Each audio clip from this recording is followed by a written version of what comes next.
నారాజుగాకురమా అన్నయ్య నజీరు అన్నయ్య ముద్దుల కన్నయ్య మన రోజు మనకుంది మన్నయ్య. సుందర్ అన్ఫిల్టర్ లో ఈరోజు ఒక సరికొత్త ఎపిసోడ్ ను మీ ముందుకు తీసుకొస్తున్నాను. నల్లగొండ నరుసు పోదాము పాయ ఉరుసు నీ కొరకు చేస్తే ఎంతైనా కరుసు నా జోబిలోని పరుసు పారేసుకుంది మనసు. నారాజు గాకురమా అన్నయ్య నసీరు అన్నయ్య ముద్దుల కన్నయ్య మన రోజు మనకుంది మన్నయ్యో. ఆయన కళ్ళకి పటపట నీళ్లు గారి గట్టిగా నా చేయి పట్టుకున్నాడు. ఏడ్చిండా? లాలా సలాం అవన్నీ నేను పెట్టి రాసి పంపిణీ. నా పాటని మళ్ళీ శ్రీరామలయలో పెట్టారు. నాకు అది సినిమా వచ్చేదాకా తెలియదు. ఏ పాట? గంగాధరి శ్రీరాములు మాస్టర్ జీ ఎట్లా అయినారు?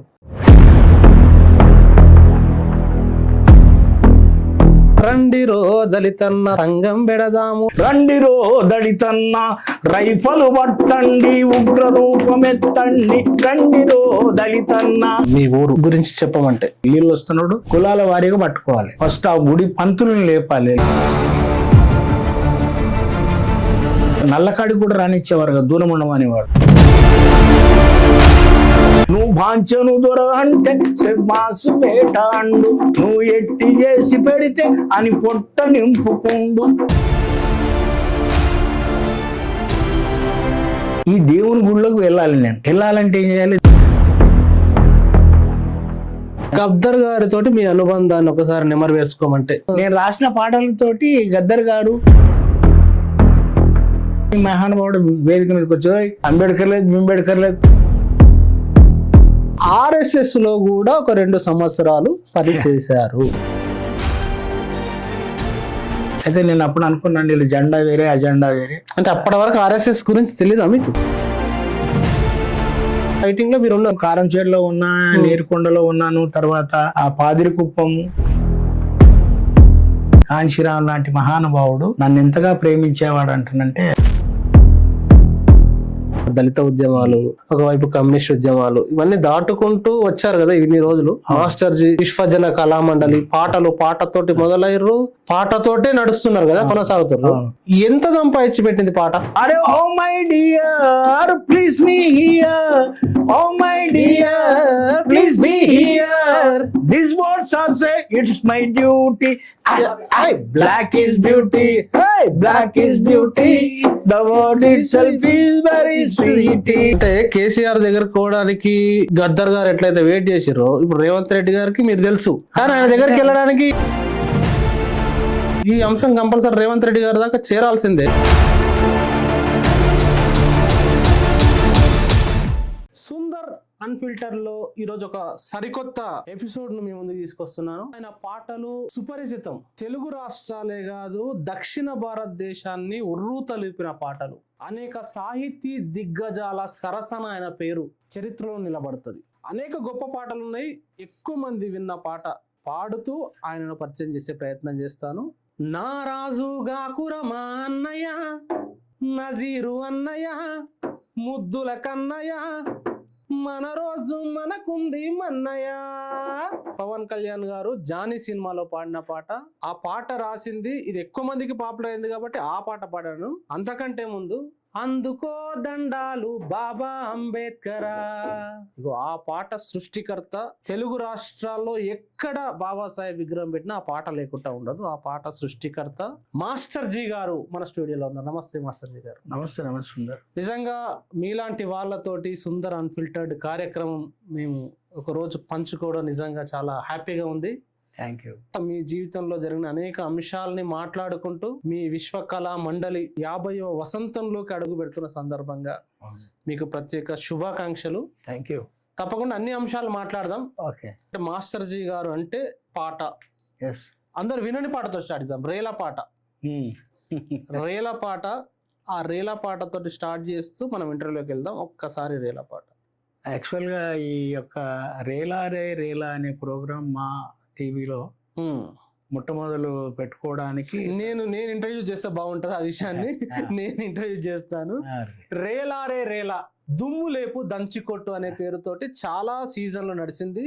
చాలా మట్టి కళాకారుల్ని బయటకు తీసింది. అనేక మంది గ్రామీణ ప్రాంతంలో ఉన్న కళాకారులు బయటకు వచ్చారు.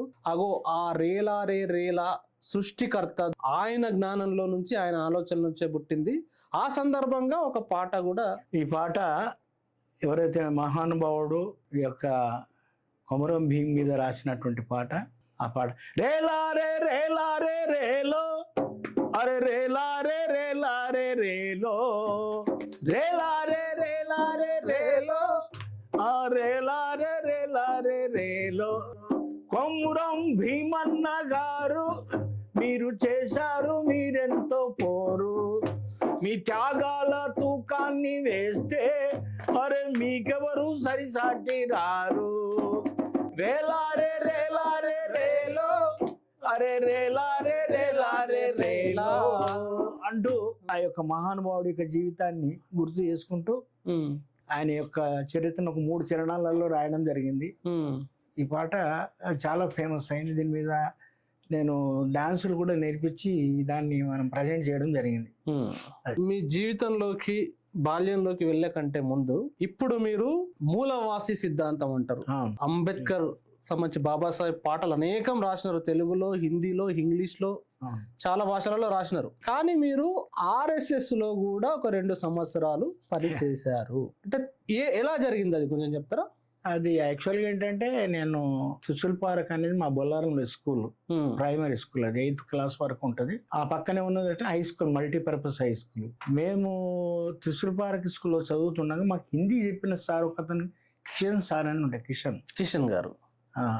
అతను ఏంటంటే మాకు హిందీ చెప్తూ ఆయన మరి చదువుకొని ఏమన్నా ఇంకేమైనా ఎగ్జామ్ రాసిండు తెలియదు, కానీ ఆయన తాండూరులో ఆయనకి లెక్చరర్, జూనియర్ కాలేజీ లెక్చరర్గా పనిచేస్తున్న క్రమంలో నేను అనేక అంశాలతో కూడుకున్నటువంటి జీవితం కాబట్టి ఉద్యోగం కోసం ప్రయత్నం చేస్తున్న క్రమంలో నాకు మొట్టమొదటిసారిగా ఫుడ్ కార్పొరేషన్ ఆఫ్ ఇండియాలో 1976లో నాకు 76లో ఉద్యోగం వచ్చింది. అప్పుడు అక్కడ ఉద్యోగంలో జాయిన్ కావడానికి నా ఫస్ట్ పోస్టింగ్ తాండూరు, ఇప్పుడున్న రంగారెడ్డి జిల్లా, వికారాబాద్, ఇప్పుడు వికారాబాద్ తాలూకా. నేను పనిచేస్తున్న క్రమంలో అక్కడికి డాక్టర్ సి నారాయణ రెడ్డి గారు, ఎల్దండ రఘుమారెడ్డి గారు, వీళ్ళందరూ ఒక సాహిత్య సదస్సును పెట్టారు. నాకు చిన్నప్పటి నుంచి సాహిత్యం, పాటలు ఇవన్నీ ఇంట్రెస్ట్ కాబట్టి నేను కూడా అందరూ పాల్గొనడానికి వెళ్ళాను. నేను అక్కడ ఒక అంటే గమ్మత్తైనటువంటి కవిత, అంటే కొంచెం ఈ నల్లి ఉంటది కదా, నల్లి మనల్ని కొడుతూ ఉండే పూర్వకాలం, దాని మీద ఒక అంటే చిన్న హాస్య చతురోక్తులతో ఉన్నటువంటి ఒక కవిత రాసి అక్కడ చదివి వినిపించాను. దానికి సి నారాయణ రెడ్డి ఇట్లా కనుగొనే భలే పాడుతున్నావు, భలే అన్నావు అంటున్నాను. అప్పుడు మా సార్ చూశాను నన్ను అక్కడ. చూసి అరే నువ్వు శ్రీరాములు కదరా అంటే, అవును సార్ అన్న. ఇక్కడికి వచ్చినావు అంటే, సార్ ఇక్కడ నన్ను పోస్టింగ్ చేశారు సార్, నేను ఫుడ్ కార్పొరేషన్ ఆఫ్ ఇండియాలో కొత్తగా జాయిన్ అయినాను యాజ్ ఎ వాచ్మెన్గా, అందుకే ఇక్కడ జాబ్ చేయడానికి వచ్చాను అనగానే, అరే సంతోషం రా నువ్వు వచ్చినావు అంటే అని చెప్పి ఆయన అసలు RSSలో పనిచేస్తాడు. ఆ వయసులో కూడా నెక్కర్ వేసుకొని కట్టి లాటి గిట్టి పెట్టుకుని సండే పోయే అటువంటి వాడు. నన్ను ఏం చేశారు, అన్నిక పట్టుకుంటూ వదిలే అక్కడికి తీసుకెళ్ళి తాండూరులో ఉన్నటువంటి ఫస్ట్ శిశు మందిర్ స్కూళ్ళల్లో నా శిష్యుడు వీడు ఆడతాడు, పాడతాడు, డ్యాన్సులు చేస్తాడు, అన్నీ చేస్తాడు, సొంతంగా రాస్తాడని వాళ్ళకి పరిచయం చేశారు. వాళ్ళు ఆచార్జీ అని పిలిచేవారు సార్ని. ఆచార్జీ రాము సార్ ఇట్లా అంటే పిలుస్తూ మా కార్యక్రమాలు మాకు కూడా నేర్పియాలని ఇట్లా నేర్పిస్తున్నటువంటి క్రమంలో వాళ్ళు ఏంటంటే నా టాలెంట్ని దీన్ని వాళ్ళు చూసేమన్నానంటే, సార్ మనది ఒకటి కరీంనగర్లో ఒక సభ జరగబోతుంది ఒక 3 రోజులు, దాంట్లో మీరు ఏదైనా ఒక ఐటమ్ మన పిల్లలకి నేర్పిస్తే బుర్రకథ నేర్పించాను పిల్లలకి. వందే మాతరం బంకిం చటర్జీ రాసినటువంటి దాన్ని వాళ్ళకి ఒక బుర్రకథగా మార్చి వినిపించడం జరిగింది. ఆ క్రమంలో అక్కడికి వచ్చినటువంటి ఎవరైతే ఆనాటి మన సర్చాలక్ ఎవరైతే ఉండేనో సర్సంగ్ చాలక్ ఆయన చూసి, ఎవడబ్బా ఇట్లా బాగా టాలెంటెడ్ పర్సన్, టీచర్లు చేస్తారు డాన్స్, పిల్లలు చేస్తారు, పిల్లలకు పాట మాట పడిన టీచర్లు కూడా డాన్స్ నేర్పించారు. అయితే కనుక్కున్న తర్వాత వీడు హిందువే అంటని కన్ఫామ్ అయిన తర్వాత ఆయన వదులకండి, మనం మనకు పనికి వస్తాడని చెప్పేసి అట్లా పట్టుకున్నారు. పట్టుకున్న తర్వాత కొన్ని దినాలు వాళ్ళతో కొనసాగుతున్న క్రమంలో నన్ను శాఖను నడపమని కూడా అవకాశం ఇచ్చారు. శాఖ నడిపిరా మీరు? నేను నడిపాను. అయితే అక్కడ పోట్లీ మహారాజ్ గుడి అని ఉంటుంది ఒకటి, అక్కడ గ్రౌండ్ పొద్దున్నే అక్కడికి వెళ్ళి వాళ్లకు ఆట మాట పాటతో పాటు కొంచెం అంత బౌద్ధిక అంటారు, దాంట్లో అన్ని నేర్పించేవాడిని. ఈ క్రమంలోనే అంటే 1 సంవత్సరము 8 నెలలు అక్కడ పనిచేశాను. ఆ అన్ని రోజులు నేను అక్కడ వాళ్ళకి ఈ శాఖలో పనిచేస్తూ వాళ్ళకి. అయితే నేను ఏమన్నానంటే ఆ పోట్లీ మహారాజ్ గుడితో ఉంటూనే తాండూరు రైల్వే స్టేషన్ ఎదురుగా ఈ దళితులు నివసించే పేట ఒకటి చిన్నది, స్వీపర్స్ పాకి పని చేసే వాళ్ళందరూ ఉంటాయి అక్కడ ఇంట్లో. నేను వాళ్ళకి నేర్పిస్తానని అడిగాను. అనగానే వద్దు మాస్టర్ సార్, అక్కడ వాళ్ళు మన మాట వినరు, వాళ్ళకు తెలియదు వాళ్ళ సంగతి అట్లా అంటే వాళ్ళకు ఉన్నటువంటి నెగటివ్స్ అంశాలన్నీ చెప్తా ఉండు. నేను చేస్తాను, నేను కదా నేర్పించేది, నేను పోతా అంటే మీరు ఎందుకు వద్దా అంటుండ్రు అని అన్న తర్వాత వాళ్ళు కరాఖండికి చెప్పేశారు, వద్దండి అక్కడ కొంచెం మనం అక్కడ ఏగలేము వాళ్ళతో అన్నట్టుగా. అయితే నేను అప్పుడు అనుకున్నాను వీళ్ళు జెండా వేరే అజెండా వేరే. అంటే అప్పటి వరకు ఆర్ఎస్ఎస్ గురించి తెలీదా మీకు? తెలుసండి, కానీ ఏంటంటే నిర్దాక్షిణ్యంగా కొన్ని వర్గాలకు సంబంధించినటువంటి వాళ్ళని న్యూనతగా చూస్తూ వద్దనడం అవన్నీ కూడా నేను గమనించిన తర్వాత ఇంకా వీళ్ళతో మనకు కుదరదని చెప్పి వారికి నమస్కారం పెట్టాను. ఈలోగా నేను హైదరాబాద్కు ట్రాన్స్ఫర్ కావడం, ఈ క్రమంలోనే మనకి ఉండదు కదా బుర్ర తొలుస్తూ ఉంటుంది. ఎందుకంటే మన వాళ్ళు ఎక్కడ ఉండో, మన యొక్క విముక్తి కోసం పాటుపడే వాళ్ళు ఎక్కడ ఉండో. అంతకుముందు నుంచి చిన్నప్పటి నుంచి నాకు ఒక 6వ తరగతి నుంచి బాబాసాహెబ్ అంబేద్కర్ అక్కడికి వస్తున్నాను. మీరు మీకు పాట గాని బాబాసాహెబ్ని కానీ పరిచయం చేసిన మీ ఊరు గురించి చెప్పమంటే? అయితే ఈ విషయం ఏంటంటే బ్రదర్, నా ఊరు కంటే నా కులాన్ని ముందుగా ఇక్కడ చెప్పాలి. నేను పుట్టి పెరిగింది కంటోన్మెంట్ బొల్లారమే అయినా భయంకరమైనటువంటి కులతత్వం. అక్కడ శివుని దేవుని గుడి ఉంది, డౌటన్ బజార్ అని ఉంటది. ఆ గుడి దగ్గర మనం ఎంత ముందు వెళ్ళి మంచినీళ్ళకి వెళ్ళినా కూడా కులాల వారీగా పట్టుకోవాలి. ఫస్ట్ ఆ గుడి పంతులను లేపాలి. నీళ్ళు వస్తున్నాడు, ఒకవేళ వాడు పడుకొని ఉంటే వాడిని లేపాలి. పంతులు నీళ్ళు వస్తున్నాయని లేపి వాడు ఏంటంటే వస్తూ ఫస్ట్ ఒక మరచెంబు, దాని నల్లని గడిగి నల్లతోటి మరచెంబుని గడిగి మరచెంబు తీసుకెళ్ళి నీళ్లు తీసుకెళ్ళి శివుని మీద అభిషేకం చేసి వాడిని ఇంట్లోకి పట్టుకున్న తర్వాత మిగతాలు పట్టుకోవాలి. అట్లా 9 గంటలకి స్కూల్ నేను వెళ్ళాలి. మరి మాకేందంటే ఒక కుండ, మాకు అప్పుడు బిందెలు కూడా లేనటువంటి సామాజిక స్థితి మాది. అట్లా 8 అవుతుంది, 8:30 అవుతుంది. ఒక్కోసారి నీళ్ళు దొరకకపోతే భిక్షం అడుకున్నట్టు పక్క వాళ్ళ దగ్గరికి, అమ్మ ఇట్లా మాకు పప్పు ఉడకబెట్టాలన్నా అన్నం ఉడకాలన్నా కానీ మాకు ఈ మంచిగా లేకపోతే కష్టం అంటే వాళ్ళు ఏదో దయాదాక్షిణతోటి పోసేటువంటి స్థితి అనమాట. అప్పుడు నాకు ఒక చిన్నప్పటి నుంచి క్వశ్చన్ అనమాట, ఏంటిది అసలు కులం అనేది ఏంటిది, మేమెందుకు అంటారా అని వాళ్ళము, మమ్మల్ని దూరం ఎందుకు ఉండమంటారు. నల్లకాడికి కూడా రానిచ్చేవారు కదా, దూరం ఉండమనేవాడు. అయితే మా అమ్మని అడిగిన ఒకసారి, అమ్మ ఇవి గండిపేట చెరువు నీళ్ళు అంటారు మా నల్లలకు వచ్చేటి, మా పక్కకే అలవాల చెరువు ఉంది, మనం పొద్దున్నే అన్ని అక్కడనే చేసుకొని వస్తాం. చేస్తే మా అమ్మని అడిగి, అమ్మ ఇది అల్వాల చెరువు అంత ఉంటుందా అని అడిగిన. అల్వాల చెరువు అంటే బిడ్డ 10 ఇంతలంటూ ఉంటుందట, మా అమ్మ కూడా తెలియదు ఉంటుందట అన్నది. ఏమున్నా కూడా అసలు నేను చేసే పని మా పెద్దలు అక్కడ చేస్తారు కదా అని చెప్పి అప్పుడు చిన్నప్పుడు అతి చిన్న వయసులో మనసులో పుట్టినటువంటి ఆక్రోషంతో పుట్టినటువంటి ఒక చిన్న కవిత, మనసులో రాసుకున్న కవిత, నది పుట్టిన కాడ నావాడు దొడ్డికెళ్ళి ముడ్డి గడిగిన నీళ్లు పంపులోకి వస్తే పవిత్రం ఎట్లాయారా పంతులోడా అని రాసుకున్నా. అప్పుడే మనసులో రాసుకున్నా, పేపర్ మీద రాయడం. అయితే ఆ కసి ఆ కోపం అదంతా అట్లాగా ఉండేది. మా దగ్గర బొల్లారంలో శాఖ కూడా నడిచేది, ఆట మాట కబడ్డీ గిబ్బడి. అప్పుడప్పుడు వెళ్ళేవాను కానీ దీనికి ఇంత మతలబు ఉంటుందని తెలియదు నాకు. సో అప్పుడు ఏమైందంటే ఈ కార్యక్రమానికి సంబంధించినటువంటి ఈ దేవుని గుడిలోకి వెళ్ళాలి. నేను వెళ్ళాలంటే ఏం చేయాలి, దేవునికి సంబంధించిన అంటే మా నాయన వాళ్ళ అక్క, మా నాయన అందరు కూడా మంచి గాయకులు. మా నాయన వీధి భాగవతం మాట్లాడు. ఇవన్నీ నాకు ప్రభావంతో చిన్నప్పటి నుంచే పాటలు పాడడం, అందులోనూ సినిమాలు, ఏ సినిమా వస్తే ఆ సినిమా పాటలు పాడడం. ఇలాంటి క్రమంలోనే హిందీలో ఎక్కువ సినిమాలు వచ్చేటి. మా శ్రీసాయి టాకీస్ అని ఉంది బొల్లారం, ఆ జబ్ జబ్ పూల్ కిలి, తర్వాత ఇంకా అనేక సినిమాలు, హిమాలయకి గోధుమ, ఇలాంటి అన్ని సినిమాలు. దాంట్లో హిట్ అయినటువంటి సాంగులు తీసుకొని పాటలు రాసి దేవుళ్ళ మీద. జబ్ జబ్ పూల్ కిలి అనేటువంటి సినిమా, అతను శశి కపూర్, నందా వీళ్ళందరూ నటించిన సినిమా. పరిదేశీయం సేన అకియా మిలానా అంటున్నాడు, విదేశీయుల నుంచి నువ్వు కళ్ళు కలపొద్దు అంటున్నా, అంటే వాళ్ళు ఇవాళ ఉంటారే వెళ్ళిపోతారు అనేది దాని మీనింగ్.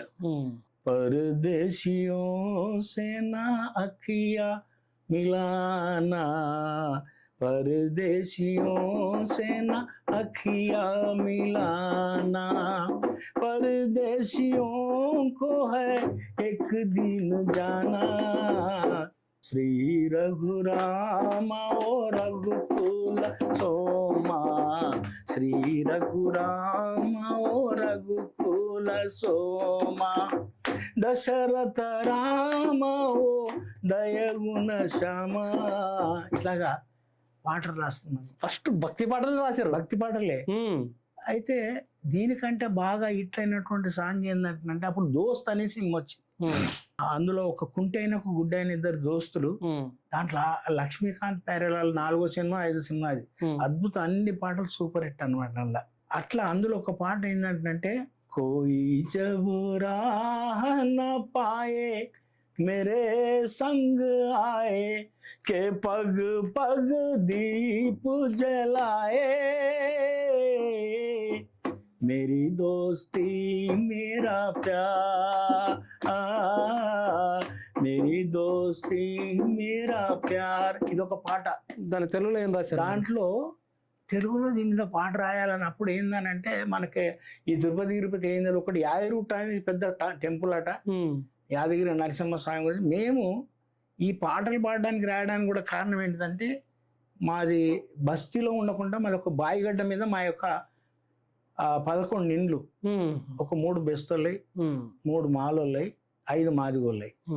ఇట్లా ఉన్నప్పుడు ఆ బెస్త దాంట్లో ఉన్నటువంటి శ్రీరాములు అనే మాకు ఎప్పుడు ఎవ్రీ సాటర్డే మండే ఇంట్లో కూర్చోబెట్టుకొని భజన పాటలు నేర్పెట్టాడు. హర హర హర మాదేవా శంభో బోలో శంకర, శివ శివ శివ మాదేవా శంభో బోలో శంకర. ఇట్లాగా అద్భుతమైన పాటలన్నీ నేర్పుతా ఉంటుంటే నేనేమన్నా మనం కూడా ఒక పాట రాసి పాడవచ్చు కదా అని ఇక్కడ పాడినప్పుడు ఈ పాటలు వచ్చినాయి. అప్పుడు ఏంటంటే నేను రాసినటువంటి పాటలు ఇతర బస్తీలో పాడుతున్నారు వేరే భజన పాటలు. అంటే భజనలు వాయించే వేరే ఉంటాయి కదా బృందాలు, అరే నీ పాటలు వాళ్ళు కూడా పాడుతురా అన్నాడు ఆ శ్రీరాములు. అంటే మీరు రాసిన పాటలు వాళ్ళకి తెలిసింది పోతాయి కదా ఇప్పుడు మనము మన. అయితే అక్కడ పాడుతుంటే అరే బాబురే నా పాటలు వేరే వాళ్ళు పాడుతుంటే మంచిది అనమాట అనిపించి. అయితే ఎప్పుడైతే ఈ శివుని గుడి కాడ పంతులు ఉన్నాడో ఆయన ఆ శ్రీరాములు బాబు అని ఏంటంటే ఈ సోమవారం నాడు మీరు భజన మా గుళ్ళో వచ్చి భజన చేయాలరా అన్నాడట. ఎవరిని? మా శ్రీరాములు మాకు భజన పాటలు నేర్పించారు. అయితే ఆయన మా దగ్గర ఉన్నటువంటి బృందంలో అంటే మేము ఆయన ఒక శ్రీరాములు అంటే ఆయననేమో నేను ఒక ముత్యాలు, ఒక హనుమంతు, ఇంకో పరశురాములు అంటే మేము ఆయన కోరస్ లాగా. అయితే అరే రేపు మనము సోమవారం శివుని గుడికి పోవాలి, పంతులు రమ్మన్నాడు, మనం భజన చేయమన్నాడు. నేనన్నా శివుని గుళ్ళోకి రావాలా, లోపలికి రానిస్తారా అనేది ప్రశ్న. గుళ్ళోకి రావాలన్నా మరి గుళ్ళోకి రాని గుళ్ళకి ఎట్లా పని అయితే చేస్తారా, గుళ్ళకి పోయేది ఉంటుంది, మనల్ని పిలిచి మనం పోవాలని. అది సండే. నాకు ఇక నిద్ర పడతలేదు నిజమా అని 3 సార్లు 4 సార్లు కూడా బాగా ఇది నిజంగా మనం రేపు పోతున్న మాట ఎందుకు గుడిలోకి గుడికాడికి పోతేనే దగ్గర రాని ఎక్కువ పంతులు, నల్లకాడికి దూరం పెట్టే పంతులు. ఈ గుళ్ళకి పోతాం అంటే నమ్మశక్యం అయితే లేదు. అయినా కూడా ఇక నేనేమనుకున్నాను రోజు సినిమా ట్యూన్ల మీద రాసే పాటని ఈ రోజు సినిమా ట్యూన్ మీద రాయకూడదు, శివుని అద్భుతంగా ఓన్ ట్యూన్ తోటి రాయాలని ఒక పాట రాశాను. పాట రాసాను, తెల్లారింది, సాయంత్రం అవుతుంది. ఇక బాబా ఎప్పుడు పోతున్నాం అంటే పోతున్నాం రా, ఇక డోలకు హంజరా గింజరా అన్ని తీసుకున్నాం. 5 మందిని పోయినాక ఎక్కడైతే మేము ఎప్పుడు దూరం ఉండేటువంటి గడప ఉంటుంది కదా శివుని గుడి గడప, అలాగే లోపల కాలు పెడుతుంటే అసలు నా మనసులో అసలు చెప్పలేనటువంటి ఒక సంచలనం అంటే ఒక విధమైనటువంటి భావన బ్రదర్. నన్ను నేను నమ్మలేకపోతున్నాను, నేను గుళ్ళ కాలు పెట్టినా అని చెప్పేసి. మొత్తానికి ఏంటంటే అక్కడ ఇక ఎర్ర కార్పెట్ దాని మీద కూర్చున్నాం, మొదలుకొని గణేశుని పాట ఆ పాట పాడినాక నువ్వు పాడరా అన్నాడు మా భావన. అప్పుడు నేను రాసిన పాట పాడినా. ముందు రోజు నైట్ రాసుకుర్రు, రాత్రి అంతా నిద్ర పడతలేదు, గుళ్ళకి పోతున్నాం మనం అంటని చెప్పి అప్పుడు పాట రాసింది. ఆ పాట ఏంటంటే రా రా రా శివశంకరా మము బ్రోవరా కరుణించరా, రా రా రా శివశంకరా మము బ్రోవరా కరుణించరా, విలయ తాండవము ఆడే వీర శంకర హరి ఓం హరి ఓం హరి ఓం రుద్రరూపమును దాల్చి వేగరావేరా హరి ఓం హరి ఓం హరి ఓం జగద్భయంకరా నాట్య సుందరా జగద్భయంకరా నాట్య సుందరా జనని పార్వతితో మాకు దర్శనీయరా రా రా రా శివశంకర మమ్ము ఇట్లా అని 3 చరణాలతో పాడ ఆ పంతులు చూస్తున్నాను. నీ అమ్మ ఏంద్రే ఈ పోరాడు ఇంత బ్రహ్మాండంగా పాడుతున్నాడు. అరే శ్రీరాములు మా భావన అంటుండు ప్రతి సోమవారం మనం తీసుకురంటే అన్నాడు.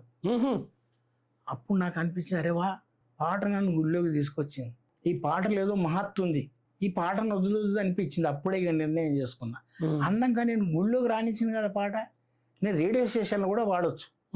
అప్పుడు చిన్నపిల్లల ప్రోగ్రాం వచ్చేది, ఏది బాలానందం బాల వినోదం అని ఒక ప్రోగ్రాం. న్యాయపతి రాఘవరావు సురభి మేడం సారీ శారద శ్రీనివాసన్ అని వీళ్ళు నడిపెట్టాలి అప్పుడు ఆ ప్రోగ్రాం. ఇక నేను అందులో వాడాలి అని చెప్పేసి మా ఫ్రెండ్ని తీసుకొని, అప్పుడు నాంపల్లి కొత్తగా మనకు తెలియదు పబ్లిక్ గార్డెన్ కాడ ఉంటుంది అంటే అడుక్కుంటా మొత్తానికి బస్ ఎక్కిపోయినాం. వెళ్ళారా? వెళ్ళాం రేడియో స్టేషన్కి. రేడియో స్టేషన్ సండే సాటర్డే ఉంటుంది కదా, సండే నాడు వెళ్ళాం. వెళ్ళినాక అక్కడికి వెళ్ళిన తర్వాత బాబు ఎక్కడికి వెళ్ళొచ్చినా పని బొల్లారని మేడం అంటే అది పాడు అంటే పాడినా. బాబు సినిమా పాటలు పాడవద్దు, ఇక్కడ లలిత గీతాలు కానీ జాతీయ గీతాలు కానీ ఎవరు ఇలాంటి పాటలు పాడాలి కానీ అంటే నన్ను అయ్యో మరి ఇంత దూరం వచ్చి వేస్ట్ అయిపోయింది. అయినా కూడా వదలదు. నెక్స్ట్ ఆదివారం వరకు పాట తయారు చేసిన భారత మాత మీద. అది అంటే రేడియోలో పాడడానికి భారత మాత మీద ఒక పాట రాసినారు. చెప్పగలమా నీ ఘనతను మాత ఓ మాత ఓ భారత మాత ఇట్లా ఒక పాట రాసినాం. పైనాక బాగా పాడుతున్నావు బాబు, కానీ ఒత్తులు దీర్ఘాలు బలుకుతలేవు. నువ్వు భారత మాతను భా అనాలి, భారత మాత అనాలి. ఘనతకు నువ్వేమన్నా ఘనత అంటున్నావు, ఘనత అనాలి. బాగా ప్రాక్టీస్ చేసుకుండా అది సరిగా వలికితే వాడిపిస్తున్నాయి. ఇక చూసుకో ఆడబైకి వచ్చే కూర్చొని ప్రాక్టీస్ చేసిన మళ్ళీ వచ్చి అట్లా పాడాలన్నది అన్నాక ఇక ఇట్లా నేను లోపల పెద్ద స్టూడియో ఉంటుంది కదా, పెట్టినంత తలిపేసేసారు. ఇక స్టార్ట్ అయింది ప్రోగ్రామ్. నాకు భయం అవుతుంది ఫస్ట్ టైం లైఫ్ లో. చల్లగా గాలి వస్తుంది, దగ్గు వస్తుంది. అమ్మాయి అంత కూరలంతా బాపన వాళ్ళ కూరలు ఎక్కువ ఉన్నారు అంటే వాళ్ళకి అన్ని వాళ్ళ టాలెంట్. మనం ఇక్కడ మనము అసలు ఫెయిల్ అయిపోతామని భయం పట్టుకుంది. ఇక ఆఖరికి ఆమె విరోధం పిలిచిందా, అన్నయ్య ఇప్పుడు బొల్లారం నుండి శ్రీరాములు అనే అబ్బాయి వచ్చాడు, అతను భారత మాత మీద ఒక పాట పాడతాడని. ఎట్లా పాడానో అందరు చప్పట్లు కొట్టారు. వచ్చి కూర్చున్నా. మొత్తానికి మొత్తం అది చెమటలు పట్టేసినాయి అనమాట. బయటకు వచ్చినాక ఇక బస్ ఎక్కి మళ్ళీ మేము వచ్చినాం కదా, మా స్టాప్ అక్కడ లక్కడ వాళ్ళని ఉంటుంది మాకు డౌట్ అన్న. అక్కడ దిగంగానే మన క్లాస్మేట్స్ ఉంటారు పోరు, ఎవరు అబ్బాయి భలే పాడలో అబ్బాయి రేడియోలా, మేము అందరం విన్నాం రా బాయ్ అది అంటే. అరే వా ఏమో ఇంతమంది రేడియోలు పాడి తింటారు. అమ్మ ఈ పాటలో ఏదో ఉంది కిటుకు, దీన్ని వదులదు. అక్కడి నుంచి పట్టుకున్నటువంటి ఆ యొక్క పాటల ప్రయాణం అలా మొదలైంది అనమాట. ఇప్పుడు ఓకే, మీరు ఫస్ట్ రాముని పాట పాడినారు, రాముడు కృష్ణుడు హనుమంతుడు శివుని పాటతోటి గుడిలోకి పోయినారు, భరతమాత పాటతోటి రేడియో స్టేషన్కి వెళ్ళినారు. అసలు బాబాసాహెబ్ పాట ఎప్పుడు రాయాలనిపించింది, ఎట్లా మొదలైంది? అయితే ఇది ఏమైందంటే బ్రదర్, నన్ను చాలా ప్రభావితం చేసిన అంశం ఏంటంటే, నాకు 6వ తరగతి చదివేటప్పుడు ఒక 40 రూపాయలు స్కాలర్షిప్ ఇచ్చారు. అంటే ఫస్ట్ ఒక అప్లికేషన్ మీద సంతకం పెట్టమంటే పెట్టాము, వచ్చిన స్కాలర్షిప్ వచ్చింది 40 రూపాయలు అందరికి ఇచ్చేసిండ్రు సార్. ఇచ్చినాక అమ్మాయి ఈ స్కాలర్షిప్ మాకు ఎందుకు ఇచ్చిరని ఒకసారి మా సార్ని అడిగిన, మా క్లాస్లో ఉన్న హిస్టరీ సార్, ఆయన బ్రాహ్మణ్ హరిహరరావు సార్ అని. సార్ మాకు ఈ పైసలు ఎందుకు ఇచ్చారు సార్ అని అడిగిన. ఏమనుకున్నావురా మీరందరూ పైకి రావాలని గాంధీ తాత ఇచ్చినట్టు పైసలు అన్నాడు. అచ్చా గాంధీ తాత ఇప్పించండి, చాలా గ్రేట్. ఆయన పక్కనే మాకు ఇంకొక సార్ ఉన్నాడు, కృష్ణారావు సార్ అని వెంకటాపురంలో ఉంటాడు. ఆయన ఏంటంటే లెక్కలు చెప్తుండే. ఆయన ఆ సార్ మగన ఇక్కడ రారా అన్నాడు. అదే గాంధీ తాత ఇయ్యలేరా, అంబేద్కర్ అంటే ఆయన ఇచ్చిండు మనకు, మీరు పైకి రావాలి బాగా చదువుకోవాలని అంటానంటే. అంబేద్కర్ ఎవరి అంబేద్కర్ అని బట్ సీడ్ అక్కడ. అప్పుడు దాకా వినలేదా మీరు? 6వ తరగతి సార్ నేను అప్పుడు. 6వ తరగతి ఎక్కడ వింటాం? మేము 5వ తరగతిలో ABCD నేర్చుకున్నాం. ఇంగ్లీష్ కూడా అప్పుడు మాకు ఎప్పుడంటే 5వ తరగతి 5 నుంచి స్టార్ట్ అయ్యేది. అట్లా 6వ తరగతి వెళ్ళినప్పుడు ఎవరి అంబేద్కర్, అది క్వశ్చన్ ఆన్సర్ ఎప్పుడు వచ్చింది అంటున్నంటే ఈ యొక్క అంటరానితనం, ఆడ దూరం ఉండు ఈడ దూరం ఉండు అంటే ఎవరు మనకు విముక్తిదాత అన్నప్పుడు మెల్లగా ఇట్లా దాన్ని తవ్వుతూ ఉంటుంటే బాబాసాహెబ్ అంబేద్కరే మా విముక్తిదాత అని తెలిసింది.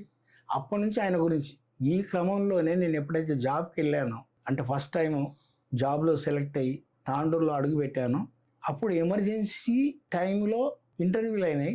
ఎమర్జెన్సీ అయిపోయాక జాబ్ వచ్చింది. అయితే ఆ జాబ్ వచ్చినటువంటి క్రమంలోనే బీహార్ రాష్ట్రంలో బెల్చిలో 11 మంది దళితులని సజీవంగా దహనం చేశారు ఈ ఠాకూర్స్. తర్వాత ఒక తియోలి అనేటువంటి ప్రాంతంలో కూడా దళితులను చంపేశారు. తర్వాత బాగల్పూర్ అనే జైల్లో 4 దళితుల యొక్క కళ్ళు బీకేశారు. కళ్ళు బీకేసి జైల్లోనే ఒక మనిషిని పంపి వాడు కూడా దొంగతనము డకాయిట్ చేసినట్టుగా పోయిండు. ఆ దళితులను వీళ్ళు మళ్ళీ ఇంకా ముందు బయటకు వస్తే నా కొడుకులు లేనిపోని కథలు చేస్తారని చెప్పి వాళ్ళు కళ్ళు బీకేశారు. అప్పుడు నేనేం చేస్తే రియలైజ్ అయినా, ఏంటి అసలు మా దక్షిణ భారతదేశంలోనే కంచిక చర్యలో కీలువెన్మాని అక్కడెక్కడో జరిగినాయి అంటున్నంటే ఇంత దుర్మార్గం ఉంటుంది అనుకున్నా. ఇది దీనికంటే ఒక 300 దుర్మార్గం ఉంది ఈ ఉత్తర భారతదేశంలో అని. అప్పటివరకు నాకున్నటువంటి చిన్న పిచ్చి ఏంటంటే మనం సినిమాలలో పాడవచ్చు, అది చేయొచ్చు, ఇది చేసి నేను అనుకుని it's not my cup of tea. సమాజం మాకు గిరి చేసింది, ఆ మధ్యలో ఎక్కడ కదలకుండా చుట్టూ కాపలగా వస్తుంది, దీన్ని బద్దలు కొట్టాలి. ఇక నా సినిమాలు లేవు, బొన్మాలు ఏం లేవు, నేను నా జాతి కోసమే పాటలు పాడాలి, రాయాలి అంటని చెప్పి మొట్టమొదటి రాసినటువంటి పాట రండి రండి రండి రండి కదలి రండి, ఓ దళిత సోదరులారా ఇలా పీడిత దీనులారా మీరుప్పెనలాగా ముంచుకురండి భూకంపంలా చెలరేగండి అని చెప్పి ఒక పాట. అది రాసినాక ఒక వారం రోజులకి అందుకో దండాలు బాబా అంబేద్కర్ పాట రాసి ఒక వారం రోజుల అదే అందుకో దండాలు 2 రాష్ట్రాలని ఎక్కడ బాబాసాహెబ్ విగ్రహం పెట్టినా అక్కడ అందుకో దండాలు బాబా అంబేద్కర్ పాట ఉంటుంది. అసలు మీకు ఆ పాట రాసిన సందర్భంలో ఎందుకు రాయాలనిపించింది? ఆ పాట ఎట్లా మొదలైంది? మా విముక్తిదాత బాబాసాహెబ్ అక్కడ ఈ మన తాండూరులో పీర్ల పండుగప్పుడు దూలాడుతున్నారు అగ్గి చుట్టూ. అక్కడ ఈ పాట ట్యూన్ అక్కడ వచ్చింది. అయితే ఇది చాలా బాగుంది ఆ ట్యూన్ అని చెప్పేసి దాని మీద ఈ పాట రాయడం జరిగింది, అందుకో దండాలు బాబా. అంటే నాకు చిన్న చిన్న పదాలతోటి పాట రాశాను. అంటే పెద్దగా దీంట్లో ఉపమానాలు లేకుంటే ఇందులో అవన్నీ కూడా సాహిత్యానికి సంబంధించినటువంటి ఇవన్నీ పెట్టి రాయడం కట్టాలంటే అట్లా ఆ పాట రాయడం జరిగింది. అయితే ఈ పాట పాడాలంటే మనకు వేదిక కావాలంటే ఎట్లా అంటని చెప్పేసి ప్రయత్నం చేస్తున్నటువంటి క్రమంలో అక్కడ బోనమ్మ గుడి అని ఉంటుంది తాండూరు స్టేషన్కి ఎదురుగా. ఆడ బోనమ్మ జాతర జరుగుతుంది, పైన భజన జరుగుతుంది. నేను మెల్లంగా అట్లా ఎక్కేసి పోయాలి పక్కన సార్ నేను కూడా ఒక పాట పాడతాను అనుకుని భజన పాట పాడతాను అనుకుంటే నేను అది రండి రండి రండి రండి కథలు రండి పాట మొదలుపెట్టాను. పాట పల్లె పడదు ఏందా ఇది గుడి అనుకున్నావు ఏంది అనుకున్నావు బంద్ చేయి అంటని చెప్పేసి బంద్ చేసిరు, నన్ను కిందికి దించేసారు. అన్నాక అరే నేను ఎడపాడాలి ఈ పాట అనుకున్న క్రమంలోనే మళ్ళీ నేను హైదరాబాద్ ట్రాన్స్ఫర్ కావడం జరిగింది. అంటే మా కారణాలతో మా నాయన అక్క చనిపోవడం ఆ విషయాలతో ఇక్కడ ట్రాన్స్ఫర్ చేయించుకుంటే నేను ఇక్కడికి వచ్చిన తర్వాత ఇక్కడ యాంజాల అని ఉంది, దేవర యాంజాల.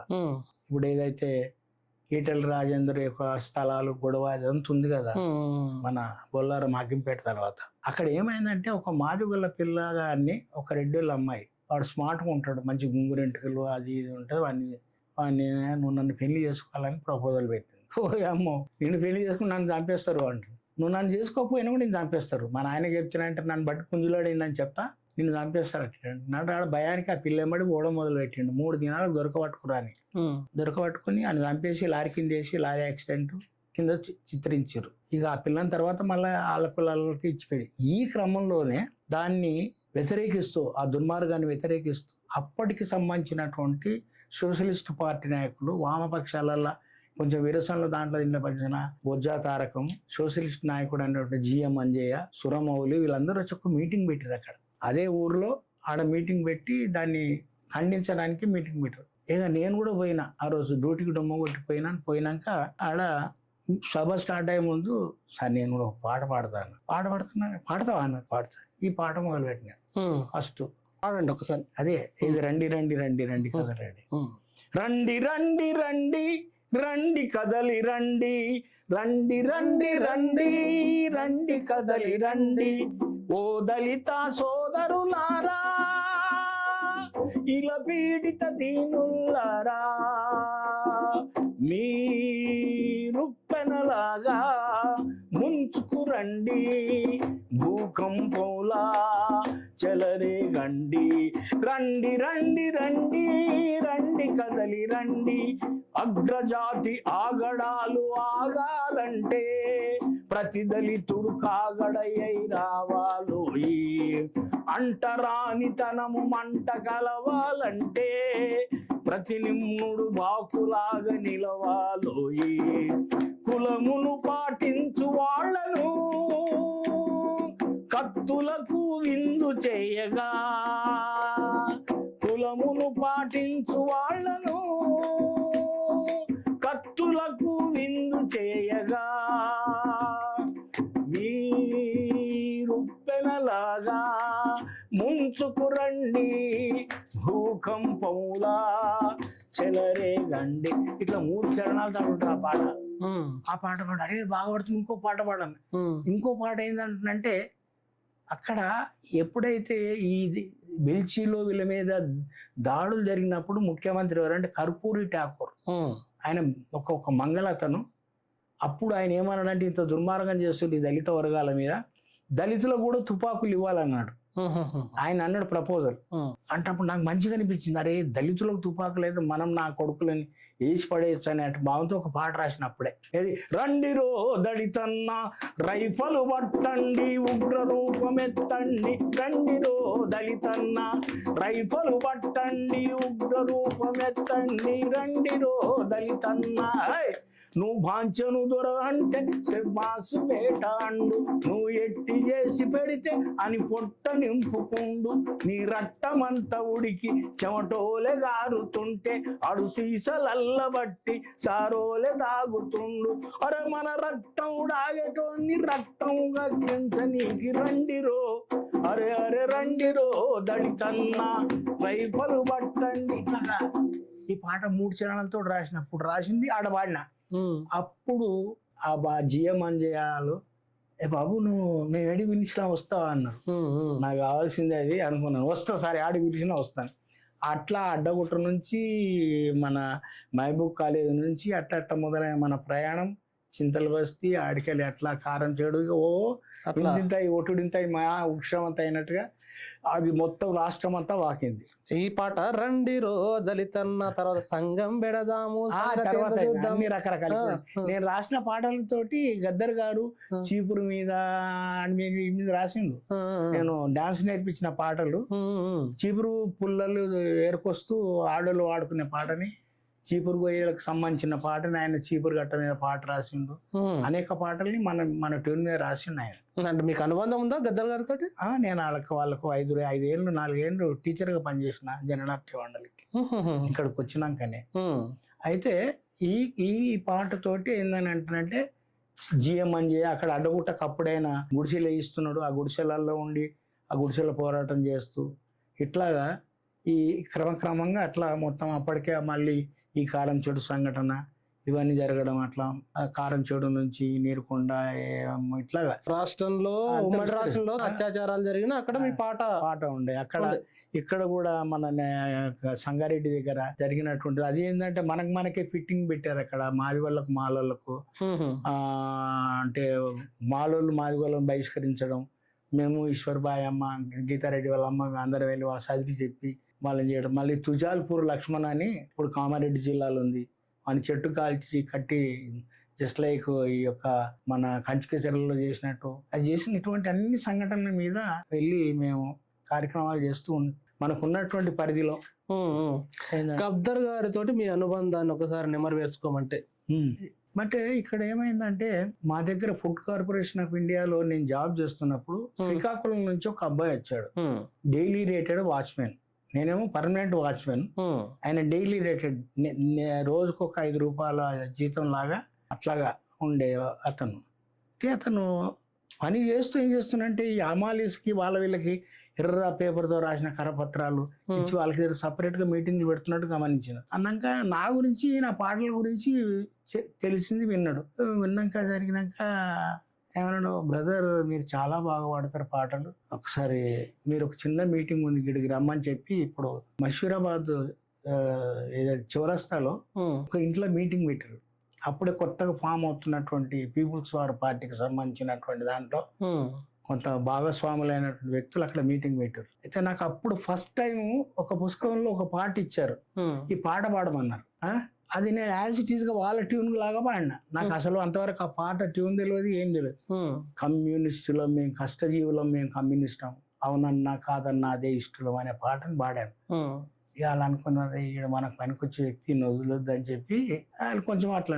నేను అన్నా, బ్రదర్ మీరు నన్ను ఎందుకు పిలుచుకొచ్చారు ఇప్పుడు నాకు అర్థమైంది, నేను అంబేద్కర్ గురించే పాడతా, మీకు కూడా వాడతా, కానీ మీరు నన్ను బలవంతం చేసి అటు దిక్కురా ఇటు దిక్కురా అంటే రాను, అలా ఇలాగో ఎలాగో చేసి ఎంకాయ బొడ్లు ఏళ్ళు పెట్టమంటే పెట్టా. నేను అంబేద్కర్ గురించి చెప్పమంటే చెప్తా, ఆయన గురించి ప్రచారం చేయమంటే చేస్తాను. ఇంత ఖచ్చితంగా చెప్పేసరికి వాళ్ళు ఏం చేశారు అంటే ఈ వదలొద్దు అని చెప్పి ఈ అడ్డగుట్టులో ఏవైతే గుడిసెలు వేస్తారో అక్కడ జిఎం అని ఒక చిన్న స్కూల్ పెట్టాడు, తడకలేసి, అంబేద్కర్ విద్యానికేతన్ అని. అప్పుడు ఈ పిల్లగాడు అక్కడ పీపుల్స్ వారికి సంబంధించిన కొత్తగా కొంతమంది అక్కడ అడ్డా వేయడం, డాక్టర్ గోపీనాథ్ వీళ్ళందరూ కూడా పనిచేస్తూ మెల్లగా నన్ను నువ్వు అంబేద్కర్ గురించి అన్నావు కదా భయ్, అక్కడ అంబేద్కర్ విద్యానికేతన్ అని స్కూల్ వాళ్ళకి పాట నేర్పాలని నా అడిగి తీసుకుపోయారు. అట్లా దాని నుంచి జననాట్య మండలి, ఈ పిల్లగాడు జననాట్య మండలికి సంబంధించినటువంటి దాంతో పనిచేస్తున్నాడు కదా. ఎప్పుడైతే ఈ ఎవరో పిల్లగాడు పేరు చెప్పలే ఇంకా, ఎం బాబురావు అని ఇప్పటికున్నాడు, ఆయన శ్రీకాకుళం అతను, విశాఖపట్నం ఉంటున్నాడు ఇప్పుడు ఆయన.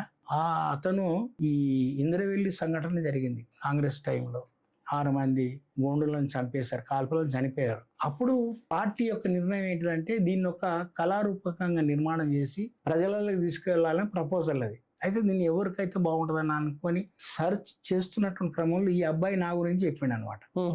నా గురించి ఎప్పుడు అప్పటికే నాకు తెలుసు అది జననాట్య మండలి ఎట్లా ఏర్పడ్డది, ఏం కథ, ఇవన్నీ కూడా తెలుసు నాకు. నేను అక్కడ ఒక మిత్రుడు, నేను డ్యూటీ ఏం చేయకముందు ఒక కాంపౌండర్ కొన్ని దినాలు పనిచేసి దాని ఉన్నటువంటి అనుభవంతో సుభాష్ నగర్ అని ఉంది ఇప్పుడు లాల్ బజార్ దగ్గర, అక్కడ క్లినిక్ నడిపేవాడిని. క్లినిక్ నడిపేటప్పుడు ఒక శంకరన్ కుట్టి అని మలయాళి అతను, అవి యొక్క వామపక్ష భావజాలంతో అప్పటి నుంచే పనిచేస్తూ ఉండేవాడు. ఈ జననాట్య మండలి ఫామ్ అయినప్పుడు అందులో ఒక కీలక సభ్యుడు అతను, గద్దరు బి నరసింహరావు. నేను పాటలు పాడేది తెలుసుకున్న తర్వాత నువ్వు బాగా పాటలు పాడతావు, నువ్వు ఇట్లా మన ఈ సమాజం ఉంటది దీని గురించి రావాలి అంటే, నేను అన్న కులాన్ని ఎట్లా నిర్మించడానికి, అప్పుడే నా క్వశ్చన్ అనమాట, మీరు కులాన్ని నిర్మించడానికి ఏమున్నదో అని. ఏముందండి కులం అంటున్నట్టు అది ఉపరితలం, అంతర్లీనంగా అసలు బేస్లు అంతా కూడా విప్లవం ఉండాలి, విప్లవం వస్తే కులం గిలం అన్నీ పోతాయంటే. నేను అన్నా అంటే అప్పుడు ఉన్నటువంటి నాకున్న ఒక ఆలోచన, కులాలు నిర్మించకుండా అసలు ఈ దేశంలో విప్లవం ఎట్లా వస్తుంది అంటే, ఆయన అన్నాడు మీరు ఉద్యమంలో పనిచేస్తే తెలుస్తున్నాడు. నేను చెప్పి నువ్వేమంటున్నావు అంటే, బ్రదర్ ఇక్కడ మా సుభాష్ నగర్ దగ్గరనే ఒక మంచినీళ్ళ బావి ఉంది, ఈ మంచినీళ్ళ బావి అయితే మనకు కొంచెం ఆరోగ్యం పాడైపోతుంది, నువ్వు లాల్ బజార్కి వచ్చి నల్ల నీళ్ళు పట్టుకొచ్చుకుందరా అంటే అన్నట్టుంది నీ యొక్క అంశం. నాకు ఇక్కడ మంచినీళ్ళు దొరుకుతున్నాయి, నువ్వు ఆడ లాల్ బజార్ దాకా పోయి కిలోమీటర్ అవతల దాకా పోయి ఎందుకు పట్టుకొస్తావు అండి, నాకు ఇక్కడ మా మంచినీళ్ళు అంటే మన బాబాసాహెబ్ అంబేద్కరిజం ఉంది అని చెప్తున్నాను అనమాట. చెప్పుకున్నారే వీడు కట్టరగా ఉన్నాడే అంటని చెప్పి, అయితే నీకున్న పాటలు మనకు మరి మన వాళ్ళకి అది ఇస్తా అని చెప్పి గద్దర్ వాళ్ళ అల్లుడు వాళ్ళ అక్క కొడుకు ఏపీ పద్మారావు అని నా దగ్గరికి పంపిస్తే నేను 2 పాటలు మన రాసిన పాటలు వాళ్ళకి ఇచ్చాను. అప్పుడు మనల్ని వాళ్ళంత మనల్ని పెద్దగా గుర్తించలే, కానీ ఎప్పుడైతే ఈ సంఘటన జరిగిందో ఇంద్రవెల్లి, మా మిత్రుడు నన్ను అక్కడ పరిచయం చేసిండో, అప్పుడు బి నరసింహరావు ఈ గద్దర్ అయినా ఇద్దరు కలిసి ఇక్కడ గ్యాస్ మండీలో అప్పుడు మా భూమి సినిమాకి సంబంధించినటువంటి ఆఫీస్, అందులో ఇట్లాగా మనం చేయాలనుకుంటాం, మీరు డాన్స్ వస్తుందట, పాటలు వస్తాయట, మీరు మన ఎంబడి పని చేస్తే బాగుంటుందండి అంటే చెప్పినప్పుడు నాకు అనిపించింది మిత్ర వైరుధ్యాలు శత్రు వైరుధ్యాలు అనే దాంట్లో నేను ఏకీభవిస్తాను. మన మిత్రులు ఎవరు శత్రువులు ఎవరు అని నేను కదా, వీళ్ళు నాకు మిత్రులుగానే భావించి వాళ్ళకు నేను నేర్పిస్తాను బ్రదర్, కానీ నన్ను మాత్రం మీరు బలవంత పెట్టద్దు. నాకున్నటువంటి ఏమున్నా కూడా నేర్పించడానికి సిద్ధం. అంబేద్కర్ దగ్గరికి పోదు, అటు పోవద్దు ఇటు పోవద్దు అంటే మీకు నమస్కారం పెట్టాల్సి వస్తుంది. అదే లేదండి మీరు అంబేద్కర్ గురించి చెప్తున్నట్టు అన్నాక అప్పుడు ఈ రగల్ జెండా బ్యాలకు సంబంధించినటువంటి దానికి సంబంధించిన రూపకల్పన చేసావు. నేను గద్దరు ఆనాడు ఉన్నటువంటి మన పొరకల సారుగా పనిచేస్తున్నటువంటి శనిగారం ఈయన.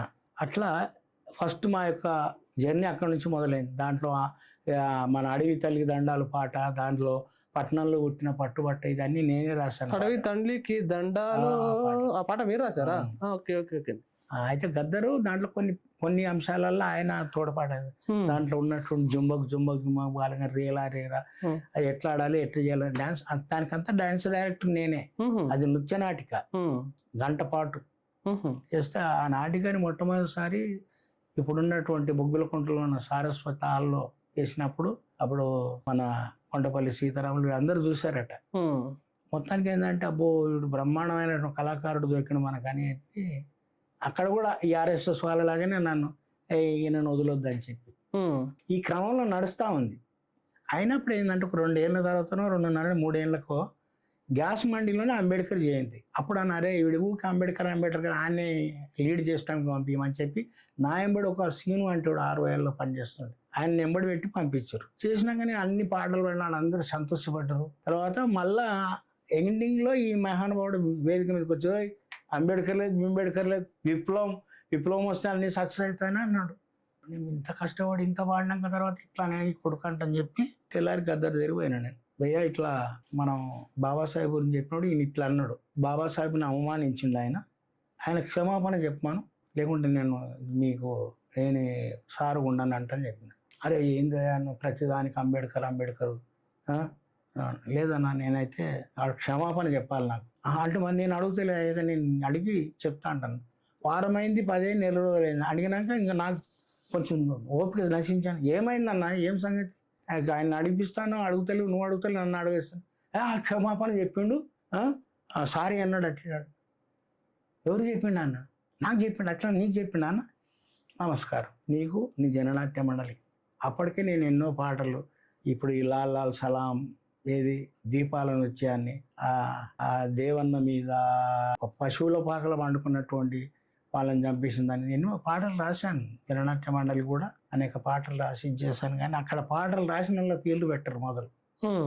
కాబట్టి ఏంటంటే మనల్ని కూడా ఎవడు తర్వాత తెలిసిన ఈ పాట ఫలాన్ని. ఇప్పుడు అదే నా పాటని మళ్ళీ శ్రీరాములయ్యలో పెట్టారు. నాకు అది సినిమా వచ్చేదాకా తెలియదు. ఏ పాట మీ పాట? శ్రీరాములయ్య లాల్ లాల్ సలాం. భరతమాత విముక్తి కొరకు పోరాడి అమరులైన వీరులారా అంటే పాట ఉంది కదా. వీరులారా మీకు ఎర్రెర్ర దండ. ఒకసారి లాల్ లాల్ సలాం అది లాలా సలాం అవన్నీ నేను పెట్టి రాసి పంపినాయి. తర్వాత నేను అడిగింది ఏందన్నా ఇది ఇట్లా చేసుకురంటానంటే అంటే మీకు చెప్పకుండానే శ్రీరాములయ్య పాట సినిమాలో పెట్టిరా మీ పాటలు? దాంట్లో ఏం మరి తర్వాత ఏం పెట్టి దాంట్లో పేర్ల ఈ పాట రచన అజ్ఞాత కవి అని పెట్టిరు. ఓహోహో, అజ్ఞాత కవి మీరే? నేనే. అంటే అప్పుడు అనిపించింది అరే నా పాటలో నాకు సంబంధం లేకుంటే సినిమాలో వినిపించిందని? అప్పటి వరకు ఎప్పుడు? ఆ తర్వాత కూడా నాకు జరిగిన తర్వాత మళ్ళా చీమల దాండులో ఒక పాట, మీరు రాసిన పాట, నేను రాసిన పాట కొంత అటు మార్చి మళ్ళా ఆయనకి నారాయణమూర్తికి నేను. ఏం పాట అది? అదే మన ఏముంటది, కొండ మీది కోయిలమ్మ కొండల్లో కోయిల రాగం పాడాలా, హోలియ హోలియ హోలో హోలియ హోలియ హోలా. అది నేను రాసిన పాట. ఏం పాట? ఓ కొయ్యాలమ్మ కొయ్యాలమ్మ కొయ్యాలో చీపురు కొయ్యలు కొయ్యాలో, పొడవళ్ళేత్తి నడుములు వంచి ఎదిగిన కొయ్యలు కొయ్యాలో, సింగాలి సింగాలమ్మ శివకుల వచ్చన్నమ్మ మునుములు పట్టండమ్మ పట్టండో పట్టండో, అడవుల్లో పుట్టినట్టి కొయ్యలు చిరుగాలికి వేస్తున్నాయి వింతైలలు, హోలియ హోలియ హోలో హోలియ హోలియ హోలా హోలియ హోలియ హోలో హోలియ హోలియ హోలా. ఇట్లా రాసిన పాట అది. అద్భుతమైన పాటను తీసుకుపోయి వీళ్ళు కొండల్లో కోయిల పాట అని అయిపోయినాయి. అయినాక ఆడ అయింది అన్న మళ్ళీ ఏంటిది ఇట్లా అంటానంటే అది మనం ప్రజల పాట కదా అంటున్నట్టు. ఓ అట్లా నేను మా నన్నవాస స్వామి మాకు అప్పుడు కొంత ఓపెన్ యూనివర్సిటీ లెక్చరర్గా వచ్చినట్టు ఆయనని ఒక ఇద్దరు ముగ్గురు పంపించిన. ఆ రోజు అక్కడ ఏమంటారు దాన్ని సర్టిఫికేట్ ఇస్తారు కదా సినిమాకి, ఏమంటారు సెన్సార్ సర్టిఫికేట్, ఆ సెన్సార్ ఆఫీస్ లో ఇది జరుగుతుంది. మా వాళ్ళు పోయి అబ్జెక్షన్ చేసారు. నారాయణమూర్తి ఏముండి ఇంత మీరు కష్టపడి సినిమాని తీశాను, నేను మాస్టర్ జీని చాలా గౌరవిస్తాను, ప్రేమిస్తాను, ఆయన వేరే సినిమాలలో నేను ఛాన్స్ ఇస్తానని చెప్పి బతిలాడి ఆ సినిమాని బయటకు వచ్చినట్టు చేసుకున్నాడు. ఇట్లా ఏంటంటే జరిగినాయి, చాలా అన్యాయాలు జరిగినాయి. అయితే ఈ క్రమంలో అయితే ఓకే, ఈ అంశాలన్నీ మాట్లాడుకుంటూ ఇప్పుడు మీరు ఫస్ట్ సినిమా పాట ఏది మీ సినిమాలో? ఫస్ట్ సినిమాలో నటించే రంగుల కళ. నటించరు? రంగుల కళ తర్వాత సినిమాలలో పాట రాసినటువంటి ఫస్ట్ జానీ సినిమాలలో, జానీ సినిమా ఫస్ట్ సాంగ్ ఆ నారాజు కాకురమ్మ అన్నయ్య. కొద్దిగా పాడదామా ప్రేక్షకుల కోసము, మీ గొంతులో వినాలా? పాడదాం. నారాజు కాకురమ్మ అన్నయ్య, నజీరు అన్నయ్య, ముద్దుల కన్నయ్య, అరే మన రోజు మనకుంది మన్నయ్య, అనుగాని చోట నువ్వు అధికుడన్న మాట అనవద్దునంట నన్నావే మన్నగారి మాట, వినలేద నువ్వు వేట బంగారు పలుకు మాట, నారాజు నారాజు కాకురమ్మ అన్నయ్య, నజీరు అన్నయ్య, ముద్దుల కన్నయ్య, మన రోజు మనకుంది మన్నయ్య అంటూ ఇట్లా ఒక 3 చరణాలతో పాటు దాంట్లో ఒక నడక ఉంటది. నమ్మొద్దు నమ్మొద్దు రన్నో నాయకుని గుమ్మాని కుడి తీస్తాడమ్మో నమ్మినోని, నమ్మొద్దు నమ్మొద్దు రన్నో నాయకుని గుమ్మాని కుడి తీస్తాడమ్మో నమ్మినోని, తన బతుకులో వెలుగు కొరకు నాయకుడు మన దీపాలు అర్పిస్తాడమ్మో నాయకుడు, తన బతుకులో వెలుగు కొరకు నాయకుడు మన దీపాలు అర్పిస్తాడమ్మో నాయకుడు, మా దేవుడు గొప్పంటాడమ్మో నాయకుడు, మా దేవుడు గొప్పంటాడమ్మో నాయకుడు, మా గుడిలో మొక్కంటాడమ్మో నాయకుడు, మా ప్రార్థన చెయ్యంటాడమ్మో నాయకుడు, దేవుళ్ళ నడ్డంగా పెట్టి నాయకుడు దేవుళ్ళ దోచేస్తాడమ్మో నాయకుడు, దేవుళ్ళ నడ్డంగా పెట్టి నాయకుడు దేవుళ్ళ నట్టేస్తాడమ్మో నాయకుడు. ఇట్లాగా అందులో నేను రాసినది ట్యూన్కు కాకుండా మన ట్యూన్నే పెట్టిండు. మనం ఒక్క దాంట్లో ఒక్క అక్షరాన్ని మార్చలేదు. తర్వాత నేను అంతకుముందు రాసుకున్న పాట 2 పాటలు మళ్ళీ ఆయన స్వయంగా పాడిండు.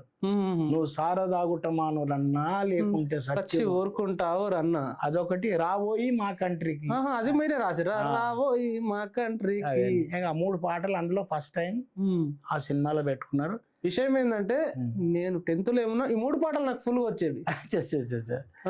అయితే అట్లా ఆ సినిమా తర్వాత ఇక ఒక అసలు మీరు పవన్ కళ్యాణ్ గారితో పని చేశారు కదా, అసలు మీరు పాట రాస్తారని పాడతారని జానీ సినిమా ఆయన్నే డైరెక్టర్, అవును డైరెక్టర్ ప్రొడ్యూసర్ ఆయన మాస్టర్ జీ గారిని పిలిచి పాట పాడాలి రాయాలి అని ఎట్లా అడిగింది, ఎట్లా జరిగింది? ఇది అంతా మన ఏలే లక్ష్మణ్ పుణ్యం. ఏలే లక్ష్మణ్ గారు మన ఎప్పుడైతే తెలంగాణ రాష్ట్రానికి లోగో, పోలీసులకు లోగో వేసిన గొప్ప చిత్రకారుడు ఉన్నాడు కదా, ఆయన ఏంటంటే నేను ఆయనతో ఎప్పుడు ఎక్కువ నా పుస్తకాలకు వాటి వీటికి ముఖ చిత్రాలు వేయడం అందరికీ. ఆయన ఏమన్నాడు, ఆయన కూడా కొంత మంచి మన సంగీత అభిమాని కాబట్టి నా పాటలు నేను హైదరాబాద్ మీద రాసిన పాట ఆయనకు బాగా నచ్చింది. అది అక్కడ చార్మినార్ కాడికి వెళ్ళి మొదలై మొత్తం చుట్టూ తిరిగి మళ్ళీ అది ముగుస్తా అనమాట. అవునా? ఏంటో పాట చెల్లో మియా చాదర్ గట్టు ఆయా తేరా అడ్డికి మెట్టు, చెల్లో మియా చాదర్ గట్టు ఆయా తేరా అడ్డికి మెట్టు, చెల్లో మియా చాదర్ గట్టు ఆయా తేరా అడ్డికి మెట్టు, చెల్లో మియా చాదర్ గట్టు ఆయా తేరా అడ్డికి మెట్టు, ఇదే మన హైదరాబాదు జర చూడర చూడు, ఇదే మన హైదరాబాదు జర చూడర చూడు, నవాబుల గిరిజాగిరు జర చూడర చూడు, పాతపట్నం కొత్తపట్నం మధ్యల బారేది మూసీ నది, మధ్యల బారేది మూసీ నది, మధ్యల బారేది మూసీ నది, మూసీ నది కౌతలొడ్డునా జర చూడర, మూసీ నది కౌతలొడ్డునా జర చూడర పట్నం, చార్మినారు కట్టడమంట జర చూడర పట్నం, చార్మినారు కట్టడమంట జర చూడర చూడు, పక్కా పొంటే మక్కా మసీదు జర చూడర చూడు, ఈ పాట రికార్డ్ చేసి పెట్టుకున్నాడు ఆయన. ఆహా. ఈయన పవన్ కళ్యాణ్ గారు ఎందుకంటే ఆయన చాలా సినిమాలకి ఈయన అప్పుడు టైటిల్స్ కు లోగోలు వేస్తాడు. ఏది ఆ శివ గివ అన్నిటికీ కూడా ఇన్ని వేసిండు. అట్లా ఈయన సినిమాకు కూడా తమ్ముడు వాడి వీటికి ఆయన రాసిండు సినిమా టైటిల్. అప్పుడప్పుడు ఈయన ఈ యొక్క ఆయన గ్యాలరీకి వచ్చి చూసేవాడు అన్న ఈయన వర్క్ని. అవనాడు ఈయన గ్యాలరీకి వచ్చి నేను ఇట్లాగా లక్ష్మణ్ నేను ఒక సినిమా చేయబోతున్నా, నేనే డైరెక్ట్ చేద్దాం అనుకుంటున్నా, మొత్తం హైదరాబాద్ స్లాంగ్ మీద మంచి పట్టున్నటువంటి కవి ఎవరన్నా ఉంటే పరిచయం ఉంటే చెప్తా అంటే, అరే ఉన్నాడు సార్ మాస్టర్ జీ అని ఉన్నాడు అని చెప్పి నా పాట వినిపించిందంట. ఏది ఈ పాట. అరే నువ్వు ఆయనను పట్టుకురా అంటే చెప్తే అప్పుడు 2001లో జూలై 17 అనుకుంటా, జూలై 17 డేట్ కూడా గుర్తుంది మీకు. అప్పుడు తీసుకెళ్ళాడు ఆయన దగ్గర, ఇంటికి తీసుకెళ్ళాడు. తీసుకెళ్ళినప్పుడు ఆయన చాలా ఆప్యాయంగా ఆహ్వానించి ఏం చేసిందంటే టీ తాగుతాడు అంతే. అన్ని ఫార్మాలిటీస్ అయినా ఆ మాస్టర్జీ అది ఆ పాట పాడమంటే ఈ పాట పాడి వినిపించినాక ఇది కాదు నువ్వు ఆ పాట పాడ అంటుండు. ఈ పాట ఆ పాట ఈయనకెట్ట తెలుసు అంటుండు. ఏ పాట గురించి అడిగిండు? అదే జోజోరో దళితన్న, రాబోయి మా కంట్రీకి, ఇవన్నీ అడుగుతున్నాడు. ఇక మనం అనుకున్నాం ఇక మనకైతే సినిమా కాల్చి వచ్చారు ఈ దళిత గీతాలు అడిగి వచ్చినాక అన్నాక నేను ఎప్పుడైతే జోగిని మీద రాశాను, ఆ జోగిని మీద రాసిన పాట విని ఆయన కళ్ళకి పటపట నీళ్ళు గారి గట్టిగా నా చేయి పట్టుకున్నాడు. అవునా? పట్టుకొని మాస్టర్ ఇంత టాలెంట్ ఉంది మీకు, ఎందుకు లో ప్రొఫైల్ మెయింటైన్ చేస్తారు, మీరు నా ప్రతి సినిమాలో పాట రాయాలి. ఏడ్చిండా? ఏడ్చిండు, రియల్గా ఏడ్చిండు నిజంగానే. అయితే నేను అన్న సార్ నాకెవరు గాడ్ ఫాదర్స్ లేరు, నా మహానుభావుడు లక్ష్మణ్ అన్న పుణ్యమాన్ని మీ దగ్గర రావడం జరిగింది, కానీ లేలే నువ్వు నా సినిమాలకు అన్నిటికి రాయాలను. అట్లా మొదలైంది నా సినిమా రైటింగ్ సంబంధించినటువంటి. అది అప్పుడే అంటానంటే 1,00,000 క్యాసెట్లు అమ్ముడు పోతేనే, సీడీలు అమ్ముడు పోతేనే ఏదో చేస్తారు, గోల్డెన్ స్పూన్ ఏదో చేస్తారు. ఈయన 8 లక్షల క్యాసెట్లు అమ్ముడు పోయినాయి. అయినా కూడా ఆయన ఏం చేయడు అట్లా. ఈ మంది రావడం, తొక్కిసలాట ఇవన్నీ నాకు నచ్చాయి మాస్టర్. చాలా సునిశ్చితమైనటువంటి మనిషే. అయితే ఒకసారి జోగిని పాట ఆయన ఏడ్చిండు అన్నారు కదా, ఒక్కసారి. ఊరి దొరలకు మా ఊరి దొరలకు ఉంపుడు గత్తెను పేరు జోగినమ్మో, నేను రూసానినమ్మా, నా పేరు జోగినమ్మో, నేను రూసానినమ్మా. ఊరు దూరమై కాడు దగ్గరై ఉన్న తరుణమమ్మా, నాకిది ఉన్న తరుణమమ్మా. దీనమైన నా కథ చెబుతాను ఆలకించుడమ్మా, మీరిక ఆలకించుడమ్మా. ఊరి దొరలకు తల్లి దప్పనే తండ్రి నెరుగని దీనురాలినమ్మా, అనాథరాలినమ్మా. నా కన్న తల్లి నాకు పెట్టిన పేరు ఎల్లుబాయి అమ్మా, రేణుక ఎల్లుబాయి అమ్మా. 12 ప్రాయము వరకు అమ్మ బిడ్డనమ్మో, మే తల్లి బిడ్డనమ్మా. ఆ ప్రాయము దాటిన మరుసటి రోజే బ్రతుకు కూలెనమ్మో, బ్రతుకు బండలాయనమ్మా. ఊరి దొరలకు సమూర్తాడిన పండుగ రోజే పెళ్లి చేసిరమ్మా, కత్తికి పెళ్లి చేసిరమ్మా. సమూర్తాడిన పండుగ రోజే పెళ్లి చేసిరమ్మా, కత్తికి పెళ్లి చేసిరమ్మా. దేవుడు మొగడని ఊరి కాలినని అప్పుడు తెలిసెనమ్మా, నాకు అప్పుడు తెలిసెనమ్మా. మా ఊరి దొరలకు కానుకగా నన్నప్పగించి మాయమ్మ, నన్నప్పగించి మాయమ్మ. కళ్ళ నీళ్లను గుండె చెరువులో నింపుకున్నదమ్మో, తాను నింపుకున్నదమ్మా. వయసున్నప్పుడు ఒక్కడొక్కడే అనుభవించెనమ్మా, రోగాలు పంచెనమ్మా. వయసున్నప్పుడు ఒక్కడొక్కడే అనుభవించనమ్మా, రోగాలు పంచనమ్మా. ఉడిగిన వయసుకు ఆ రోగాలే సంపదాయనమ్మా, సిరి సంపదాయనమ్మా. కుష్టు రోగమని నాకేడ్సు రోగమని ఎరుకైనాక ఎవరు కూడా నమ్మో నన్నంటనన్నరమ్మా. ఒంటరిగానే చావు కోసమిగ ఎదిరి చూస్తున్నమ్మో, రోజు ఎదిరి చూస్తున్నమ్మా, ఎదిరి చూస్తున్నమ్మో, రోజు ఎదిరి చూస్తున్నమ్మా. ఈ పాట పాడుతుంటే ఆయన కళ్ళకి వెళ్ళి నిజంగా వాళ్ళకి జీవితాన్ని మొత్తం ఒక పాట మీరు రాస్తారండి? అవునండి. అయితే ఈ పాట విన్న తర్వాత ఇక ఆయన రాయాలని చెప్పి మొట్టమొదలు అట్లా జానీలో 3 పాటలు రాశారు. తర్వాత సినిమాలకి ఏమైనా రాశారా పవన్ కళ్యాణ్? చాలా రాశాను. జానీ, గుడుంబ శంకరు, కుటుంబ శంకర్ లేదు రాశారు మీరు? కిల్లి కిల్లి ఓహో, అది మీదేనా? నమిలాక బాగున్నదే నాగా మళ్ళీ మళ్ళొస్తే. ఇది పాట. తర్వాత అన్నవరంలో రాక్షస రాజ్యం రంకెలు వేస్తూ తలపెట్టింది తొలి యుద్ధం, కత్తికి కండగా నరికేటందుకు ఉన్నానెప్పుడు నేసిద్దాం, ఇది నా వేదం కథన విహారం. ఇట్లాగా మొత్తం అది రాసిన నా పాట. బాలులో చిన్న ఒక బిట్ సాంగ్. ఏదది బాలులో? బాలులో అయితే ఇట్లాగా ఒక 23 సినిమాలకు రాశాను. జానీ, గుడుంబ శంకర్, అన్నవరం, తపన, వలయం, సూర్యం, చక్రం, మనోరమ, హుషారు, తర్వాత చిట్టమ్మ కిట్టయ్య. చక్రంలో ఏం పాట? చక్రంలో పట్నం అంట లష్కరు పట్నం పాడిండు ఆయన, హీరోనే పాడిండు. కానీ ఆయన ఫస్ట్ మన కీరవానికి ఇచ్చారు మ్యూజిక్. ఆయన ఏ కారణం చేత మారిపోయిన తర్వాత అది చక్రవర్తికి, ఈయనకు చక్రికి ఇచ్చారు. చక్రికి ఇచ్చినప్పుడు మళ్ళీ అది మన పాట సినిమాలు పెట్టలే. మొత్తానికి ఏంటంటే అట్లా ఒక 23 సినిమాలకు రాశాను. 23 సినిమాలకు. మీకు అందులో బాగా పేరు వచ్చిన పాట అంటే నారాజు కాకనే? నారాజు కాకురా, కిల్లి కిల్లి కిల్లి కిల్లి కిల్లి. అది బాగా అది పాడదామా ఒకసారి? ఎంతసేపు సీరియస్ పాటలే పాడుకుంటా పోయినా.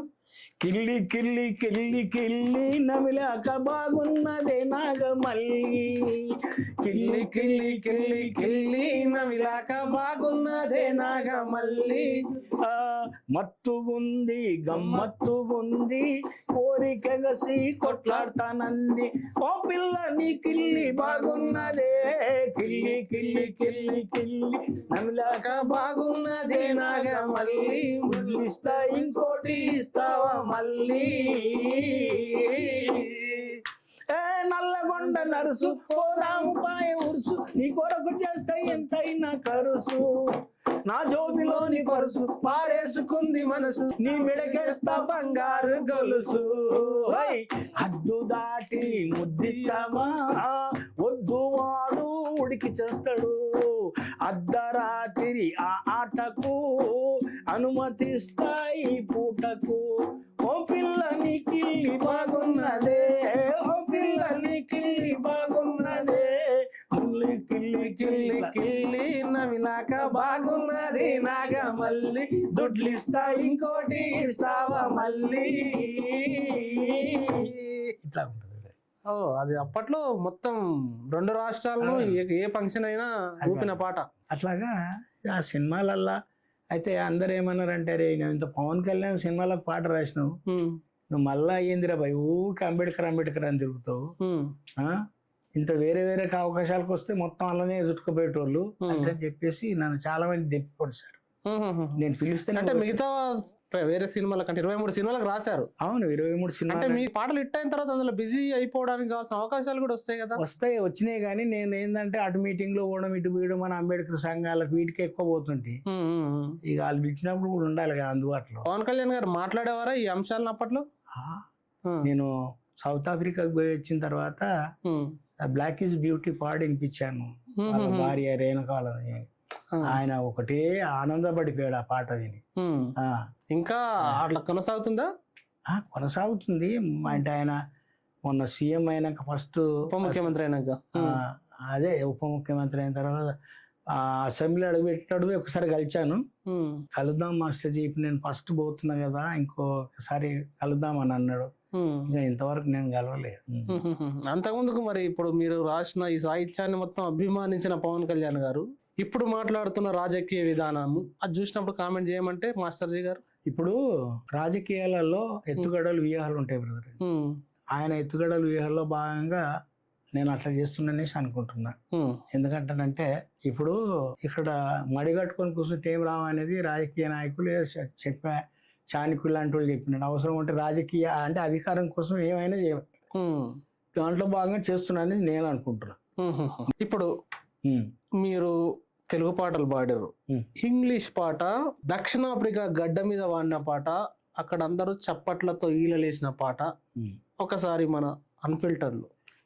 అయితే అక్కడ పాట రాయడానికి కూడా ప్రధాన కారణం ఏంటంటే అక్కడ ఒక జాతుల సమస్య మీద ఒక సదస్సు జరిగింది పెద్దది, 15 రోజులు. అక్కడికి వెళ్ళిన తర్వాత వాళ్ళ యొక్క దక్షిణాఫ్రికా ప్రజల యొక్క సంస్కారం, వాళ్ళ నిజాయితీ అవన్నీ చూసిన తర్వాత నాకు ఒక పాట రాయాలనిపించింది. ఎందుకంటేనంటే అక్కడ ఒక రోజు సాయంత్రం మీరు సైడ్ సీయింగ్ చూసి రమ్మంటే చెప్పి వదిలేరు అనమాట. అయితే ఆ యొక్క సముద్రం ఒడ్డుకి వెళ్ళాక ఫస్ట్ ఒక మహానుభావుడు కలిసిండు, మన ఇండియన్ ఆడో, ఆరిజిన్ ఆఫ్ ఇండియన్, వాళ్ళ తాత ముత్తాతలు కూడా పోయి ఉంటాడు. ప్లీజ్ టేక్ దిస్ కెమెరా అన్నాడు. కెమెరా ఇంత పెద్దగా ఉంది కెమెరా. నేను అన్నా హౌ మచ్ దిస్ అంటే ఇట్స్ ఓన్లీ 30 rands. ర్యాండ్స్ అంటే 5 రూపాయలకు ఒక ర్యాండ్ అక్కడ. సో ఇంత పెద్ద కెమెరాని అమ్మ 30 randsకి వస్తాను కొనుక్కున్నా. కొనుక్కున్న తర్వాత పక్కకే ఆరిజిన్ ఆఫ్ సౌత్ ఆఫ్రికన్ కళ్ళద్దాలంతో, sir please take this goggle అంటే హౌ మచ్ అంటున్నా, ఓన్లీ 5 rands అన్నాడు. ఇది కూడా కొనుక్కున్నా. నేను ఎప్పుడు అవన్నీ కూడా చేసిన ఫోటోలను తీసుకుని అక్కడ వర్క్ షాప్ అని ఉంది, అందులో అన్ని షాపులు ఉంటాయి, అన్ని ఉంటాయి, భోజనాలు గిజనాలు అంటే అక్కడ మన ప్రైవేట్ హోటల్ లాంటిది. అక్కడ పోయినాక తమిళియన్స్ అక్కడ బాగా ఎక్కువ. కెమెరాను ఇచ్చేటోళ్ళు కడిగేటోళ్ళు అందరూ కూడా తమిళియన్స్. నేను పోయినాను. అయినాక ఆయన సార్ నేను కెమెరా కొన్నాను చాలా ఉత్సాహంతో చెప్తున్నాను. వయ్యో పర్చేస్ దిస్ కెమెరా ఇస్ అంటే ఇట్ ఇస్ అంటే బొమ్మ, కెమెరా కాదు, అది కెమెరా కాదు. అమ్మ ఇంత మోసం చేసిన మన ఇండియా వాడు అనుకున్నాక ఈ గగ్గులు అనేది అద్దాలు 5 రూపాయలు, అది 5 randsకే 25 రూపాయలకి అది వచ్చింది. 35 అంటే చూసుకో. ఇక ఈ దొంగనా కొడుకు ఏడబోయినా భారతదేశం దొంగనా కొడుకులే ఉంటారు వీళ్ళు అంటారంటే ఆ మనువాదం అట్లుంటది మన లోపల. అన్నాక నాకు అనిపించింది ఏంటంటే ఇంత మోసం చేశాడు కదా అని. అప్పుడు ఏంటంటే వాళ్ళని వీళ్ళని కంపేర్ చేస్తూ చూసినప్పుడు ఈ ఒక పాట రాయాలనిపిస్తుంది. అదేంటంటే అసలు ప్రపంచ మానవాళికే భిక్ష పెట్టినటువంటి ఖండం ఏది ఉందంటే అది ఆఫ్రికా ఖండం. సో అటువంటి ఒక జీవం మొదలైంది, మనిషి మొదలైంది ఆఫ్రికా ఖండం నుంచి మైగ్రేట్ అయ్యి ప్రపంచం అంతా. అట్లా ఏంటంటే ఆ అంశం నాకు తెలుసు కాబట్టి black is beauty, black is beauty, the word itself is very sweet. Hey, black is beauty, black is beauty, the word itself is very sweet. Oh my dear, oh my dear, please me here. Oh my dear, please be here. These words are say it's my duty. Hey, black is beauty, hey, black is beauty, the word itself is very sweetie. There is a saying in India. There is a saying in India. If fair girl is having any black spot on her skin, it is called beauty. If a black fellow is having any white patch on the skin, it is called disease. So, or a black is beauty, black is beauty, the word itself is very sweetie. తర్వాత రెండో చరణం, there is many colors in the world. The black అంటే red, green, yellow and blue, these are the originated colour. But it originated colour అన్నిటిని కలర్ని దగ్గరికి చేస్తే అవన్నీ కూడా నలుపు కలర్ మారుతాయి. So this originality colour is black, black, black. So black is beauty, black is beauty, the word itself is very sweet అని చెప్పి, oh my dear African friend, you don't annoyed, you are creator of the entire human being. Your continent has given birth to every human being. So you should feel very great, our solidarity with you అని చెప్పి black is beauty అని ఇట్లాగా ఒక పాట రాయడం జరిగింది. అది అక్కడ పాడితే మొత్తం అట్లాగా ఒక సముద్రం అలలాగా ఆడారు అక్కడ అక్కడ ఉన్నటువంటి ఆఫ్రికన్స్. ఏ దేశాలు తిరిగి వచ్చారు ఇట్లా? ఫస్ట్ అయితే నేను ఈ సౌత్ ఆఫ్రికా డర్బన్ వెళ్ళాను. ఆ తర్వాత అదేమో 2001లో, 2010లో మన ఆస్ట్రేలియా సిడ్నీలో అక్కడ ఆ తెలుగు మహాసభలప్పుడు అక్కడ పిలిస్తే అక్కడికి వెళ్ళాను. నేపాల్లో 25లో నేపాల్కి వెళ్ళాను. ఇట్లా ఒక 2-3 దేశాలు వెళ్ళాను. ఇప్పుడు ఇంత మాట్లాడుకుంటున్న సందర్భము, నేపథ్యము, విశ్వ కళా మండలి అది ఎట్లా మొదలైంది? అంతకంటే ముందు మీరు ఫస్ట్ నుంచి చెప్తున్నారు, మీరు మీ ఇంటి గురించి, మీ బావ గురించి ఎవరితో చెప్తున్నప్పుడు, మామ గురించి చెప్తున్నప్పుడు శ్రీరాములు మీ పేరు గంగాధరి శ్రీరాములు. గంగాధరి శ్రీరాములు మాస్టర్జీ ఎట్లా అయినారు?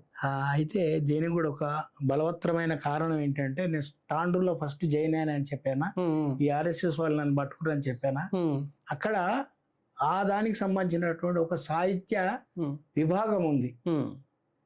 అది దాంట్లో వాళ్ళు ఉగాది నాడు ఒక ప్రత్యేక సంచిక చేస్తారు, ఒక కవిత్వాలు రాయమని అందరినీ. అంటే అప్పుడు నన్ను కూడా అందులో పనిచేస్తున్నా, నన్ను కూడా రాయమంటే నేను ఒక కవిత్వం రాశాను. ఓ నరుడా తిరిగి చూడు అనేది ఒక కవిత. దాని మీద నా ఒరిజినల్ పేరు రాయబోయినా, మాకు ఎఫ్సిఐకి సంబంధించిన ఒక మిత్రులు ఏమన్నా, అరే సార్ ఇట్లా సొంత పేరు పెట్టొద్దు, ఇది డ్యూటీ రూల్స్కి వ్యతిరేకమైతే అంటని చెప్పేసి అనుకొచ్చారు. అనుకొచ్చిన ఎట్లా మరి ఏం పెట్టుకోవాలని తర్జన భర్జన చేస్తున్నప్పుడు, నేను అక్కడ డాన్స్ మాస్టర్ ఫేమస్ అవుతున్నప్పుడే సెయింట్ మార్క్స్ హై స్కూల్లో ఒక టీచర్, వసుంధర టీచర్ అని గుంటూరు ఆమె, అవి ఎందుకు సార్ కన్ఫ్యూజ్ అవుతారు, మేమందరం మాస్టర్జీ అంటున్నాం కదా నేను. ఆ ఆర్ఎస్ఎస్ కు సంబంధించిన శిశు మందిర ఆచార్జీ అనేవాళ్ళు. ఈ ఇంగ్లీషు అన్ని మిగతా స్కూల్లో మాస్టర్జీ అని పెట్టుకోండి. అరే ఇది బాగుంది, మనం ఎవడో అరే ఏరిగా మా రాజుగా మల్లిగా ఎల్లిగా అంటే పిలుస్తారు, మాస్టర్జీ అంటే బాగుంది. కానీ అప్పుడు ఏం చేశానంటే దానికి ఉన్నటువంటి పేరుని మాస్టర్జీ అని పెట్టుకున్నా. అట్లా మొదలైనటువంటిది. అది కాలక్రమేణా అందరు కూడా మాస్టర్జీ అన్నాం.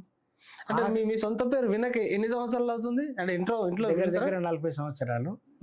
అయితే అది ఎందుకు పేరుకు పెట్టుకోవాల్సి వచ్చిందంటే 88లో ఒక బ్యాంకు పెట్టారు, వసుంధర బ్యాంక్. మమ్మల్ని అందరూ గౌరవ మెంబర్గా చేర్చుకునేటప్పుడు మరి ఒక సొంత పేరు ఉంటుందంటే మా ఎఫ్సిఐలో వాళ్ళందరూ కూడా ఇబ్బంది పడుతున్నామని చెప్పేసి అప్పటికి ఈ పేరు మాస్టర్జీగా మార్చుకొని, ఇక్కడ మన స్టేట్ దీంట్లోనూ సెంట్రల్ దీంట్లో మార్చుకొని మాస్టర్జీగా. మీ కార్డ్స్లో ఇక మాస్టర్జీ ఉంటుంది, అన్ని డ్యూటీలో, ఓటర్ ఐడి కార్డులో, ఆధార్ కార్డులో అన్నిట్లలో మాస్టర్జీ అదనమాట.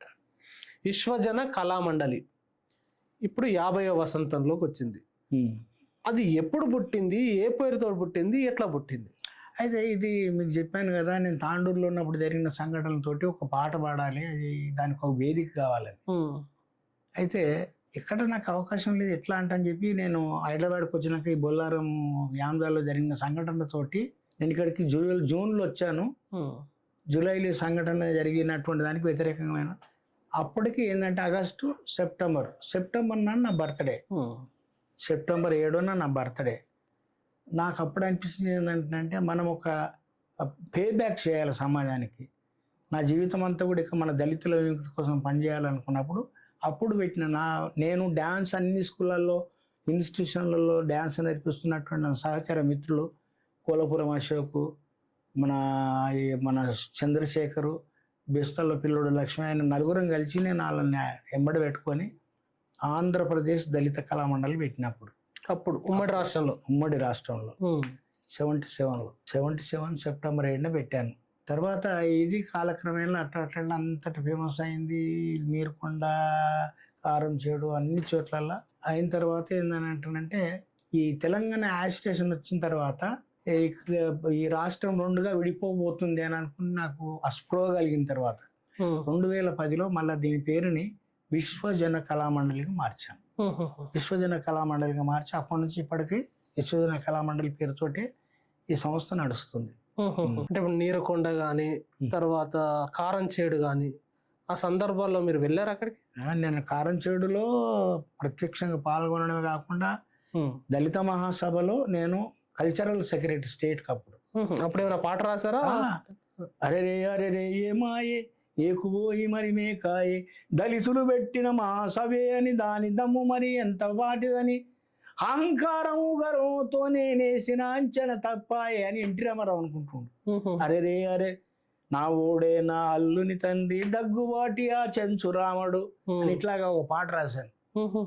అప్పుడు ఈ పాట ఒకటి, దీంతో పాటు అమ్మలారా అయ్యలారా దిక్కులేని దళితురాలా నేను గప్పిన నిప్పులారా బాకులున్నా చాకులారా ఒక్కటై సాగండిరో అన్నరో దళితన్నలో దిక్కులన్నీ ఎదరగా అన్నలో దళితన్నలో అని ఇట్లాగా ఇది కారంచుడు సంఘటన గురించి 2-3 పాటలు రాసి అప్పుడే పాడి ప్రచారం చేస్తూ ఉండేవాడిని.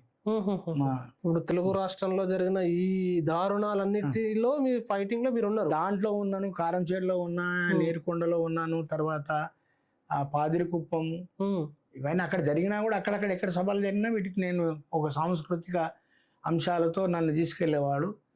ప్రత్యక్షంగానైతే చుండూరు సంఘటన మేమున్న రోజే జరిగింది. అది మీరున్న రోజే అక్కడ మేమేమో ఈడ అప్పుడు మన దళితులతో గుండు కొట్టించిండు ఒకడు తిమ్మ సముద్రంలో. ఆ దానికి వ్యతిరేకంగా నేను శివసాగరు ఈ మందకృష్ణ మాదిగ నాయనకు పాటలు పాడుతుండే. మీ ఇంటికి పాటలు పాడుతున్నా మందకృష్ణ మాదిగ? అప్పుడు ఆయన ఎమ్మడి శివసాగర్ ఎమ్మడి ఉంటుండే, కోరస్ కూడా పాడుతుండే ఆయన. అయితే అక్కడ ఆ శనిగిన వనలు చంపేశారని చెప్పి ఈ శివసాగర్ని కలవడానికి పరిగెత్తుకుంటూ వచ్చారు. అక్కడ ఆ సంఘటన తోటి అప్పుడు ఏం రాశానంటే, ఉండారులే వీరులు చుండూరులో దళితులు, ఉండారులే వీరులు చుండూరులో దళితులు, ఆత్మగౌరవము అంటే వాళ్లకు ప్రాణం, అది పోతదంటే ఇస్తారు వాళ్ళ ప్రాణం అని ఇట్లా రాసిన పాటలు రాసా. మన ఉద్యమాలలో ఉన్నాం. అది జరిగిన సంఘటన. ఇప్పుడు మలిదశ తెలంగాణ ఉద్యమం 94లో అందులో కూడా మీరు పాటలు రాశారు. కొండా లక్ష్మణ్ బాబూజీ గారితో పనిచేశారు కదా, ఆ అనుభవాన్ని పంచుకోమంటే? అయితే కొండా లక్ష్మణ్ బాబూజీ నిజాయితీ కలిగినటువంటి నికార్సు అయినటువంటి ప్రత్యేక తెలంగాణ వాది. ఆ విషయాన్ని గమనించే చంద్రబాబు నాయుడు జలదృష్టానికి వెళ్ళి పీకి అవతల పడేసి ఆయనకు అక్కడ ఈ దోమ మన ఇదాని దగ్గర నల్ల దోమల కుంట దగ్గర ఒక ఇల్లు లాంటి ఇప్పించి అక్కడ పంపించేసి మొత్తం దాన్ని డిస్ట్రాయ్ చేసి అట్లా దాని ఎంబడి మొత్తం స్టేట్ అంతా తిరిగి ప్రత్యేక తెలంగాణ ఎందుకు కావాలి, దాని అవసరం ఏంటిదని మొత్తం నేను సాంస్కృతిక సారథిలాగా అక్కడ నా ఎంబడి ఒక మొత్తం టీము, నేను చంద్రు మా అశోక్ వీళ్ళందరం కలిసి దేశాలు వేసుకొని మొత్తం ముందెళ్ళి మేము పాటలు పాడుతుంటే జనాలందరూ వచ్చిన తర్వాత కొండ లక్ష్మణ్ బాబూజీ వీళ్ళందరూ వచ్చి అక్కడ స్పీచ్ ఇచ్చేటోళ్ళు అనమాట. అట్లా తెలంగాణ అప్పటికి మలిదశ ఉద్యమం కాదు, అంతకుముందే కొండ లక్ష్మణ బాబూజీ ఏడుకెళ్ళి మన ఫస్ట్ రథయాత్ర పోచపల్లికి మొదలుపెట్టి కొయ్యలగూడెము ఇట్లా మొత్తము చౌటుప్పలు అట్లా మొత్తం అంతా తిరిగి 10 రోజుల పాటు అన్ని జిల్లాలు తిరిగి పాటలు పాడి తెలంగాణ ఎందుకు కావాలని చెప్తూ వచ్చాము. అట్నే మలిదశ ఉద్యమంలో ఈ పిడమర్తి రవి వీళ్ళందరూ కూడా ఉస్మానియా యూనివర్సిటీలో ఒక జాగరణ కార్యక్రమం పెడితే దానికి అద్భుతమైన పాటలు రాసి క్యాసెట్ చేసి అక్కడ రిలీజ్ చేసాం. అది అయితే కొంతమంది మూర్ఖులు దుర్మార్గులు ఉంటారు కదా, చెంచాలు ఉంటారు. ఆయన ఏం చేసిండండి తెలంగాణ ఉద్యమానికి మీలాగా అంటున్నంటే అది ఏందడు ఈతకాయ ఇచ్చేసి తాటికాయ దుబ్బే రకంగా కాదు మాస్టర్. వాస్తవం ఏం చేసినా అది చెప్పిండు, అంతనే తన గురించి ఆ యొక్క ప్రచారం కావాలని కోరుకుండు. ఎవడో కక్కిన కూడా మెక్కే రకం కాదు కదా మాస్టర్జీ. కాబట్టి అలాగా ఇప్పుడు మాస్టర్జీ గారు తెలంగాణ ఉద్యమంలో జరిగిన కృషి గురించి కానీ సాహిత్యంలో ఇన్ని పాటలు పాడారు కదా. రీసెంట్గా సాహిత్యవేత్తలను, కళాకారులను, కవులను గుర్తించి ₹1 కోటి ఇచ్చింది కదా తెలంగాణ గవర్నమెంట్. అవును. అందులో మాస్టర్జీ గారి పేరు ఉందా, వచ్చిందా, రాలేదా, రాకపోతే ఎందుకు రాలేదు? అది మీలాంటి పెద్దలు చెప్పాలి ఎందుకు రాలేదు ఏం కథ అని. అంటే మనం మరి వాళ్ళకు మన యొక్క గురించి చెప్పేటోళ్ళు కానీ మన గురించి ఈ ఫలానా కళాకారుడు కూడా ఇట్లా ఉన్నాడని చెప్పి ఇది చేసేందుకు గాడ్ ఫాదర్స్ ఎవరు మనకు లేరు అనుకుంటా. అందుకోసమే మనల్ని ఎవరు అలాగా దానికి సంబంధించి గుర్తించలేదు. అంటే మీతో పాటు ఉన్న వాళ్ళు కానీ మీకంటే జూనియర్లు కానీ చాలా మందికి అది వచ్చినట్టుంది కదా. వచ్చింది. ఇప్పుడు మనం ఏం చేస్తాం బ్రదర్, దానికి ఏంటంటే దానికి కూడా చెప్పేటోళ్ళు కావాలి కదా, ఆ విషయాన్ని గుర్తు చేసేటోళ్ళు కదా. దానికి ఎవరైనా గాడ్ ఫాదర్స్ ఉండాలి. గాడ్ ఫాదర్స్ మీరు చేసిన కృషి సరిపోదా? అదే బ్రదర్, ఇప్పుడు చాలా మంది ఏం కావాలంటే దాని గురించి చెప్పి దానికి ఎంబడి ఉండి దాని గురించి ఇది చేసేటోళ్ళు కావాలి. చూద్దాం మరి. ఇన్ని సంవత్సరాలు అంటే చాలా ఉద్యమాలు, అటు దళిత ఉద్యమాలు, ఒకవైపు కమ్యూనిస్ట్ ఉద్యమాలు, ఇవన్నీ దాటుకుంటూ వచ్చారు కదా ఇన్ని రోజులు. మాస్టర్జీ, అవును. విశ్వజన కళామండలి, పాటతోటి మొదలయ్యారు, పాటతోటే నడుస్తున్నారు కదా, కొనసాగుతారు. అవును. ఎంత సంపాదించి పెట్టింది పాట? పాట మాస్టర్ అంటూనే ప్రపంచవ్యాప్తంగా గుర్తించింది దళితులల్లా, బహుజనులల్లా. కాంశీరామ్ లాంటి మహానుభావుడు నన్ను ఎంతగా ప్రేమించేవాడు అంటున్నంటే 15వ వార్షికోత్సవానికి ఆయన్నే ముఖ్య అతిథి, 25వ వార్షికోత్సవానికి ఆయన్నే ముఖ్య అతిథి, బతుకుంటే 50 కూడా ఆయన్నే వచ్చేటోడేమో.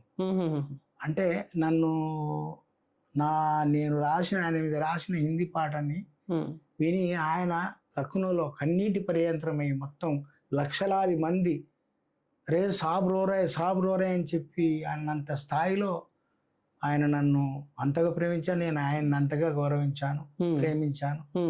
ఆయన మహానుభావుడు. నేను కళ్ళ ముందు చూసినటువంటి బుద్ధుడు అనిపిస్తాడు, ఒక అంబేద్కర్ అనిపిస్తాడు నాకు. అంత గొప్ప వ్యక్తి, ఆయనతో పనిచేస్తాడు. అంటే నేను ఎందుకు అడిగానంటే ప్రశ్న, ఇప్పుడు డబ్బులు అనేవి మీరు మీ యవ్వనము, మీ బాల్యము, యవ్వనము, వృద్ధిగా ఇప్పటి వరకు ప్రజా ఉద్యమాల్లో, ప్రజా పాటలలో ఉంటూ వస్తున్నప్పుడు ఒక దశ దాటిన తర్వాత ఆ డబ్బులు కనీసం అవసరం ఉంటది కాబట్టి అది ఆ నీడ్ లో మీరు ఉన్నారు. ఆ పరిస్థితి ఉన్నాను. ఇప్పుడు నాకు సొంత ఇల్లు లేదు, ఒక వెహికల్ లేదు. సొంత ఇల్లు లేదు మీకు? మా కొడుకు అట్నే ఇంట్లో ఉంటాను నేను.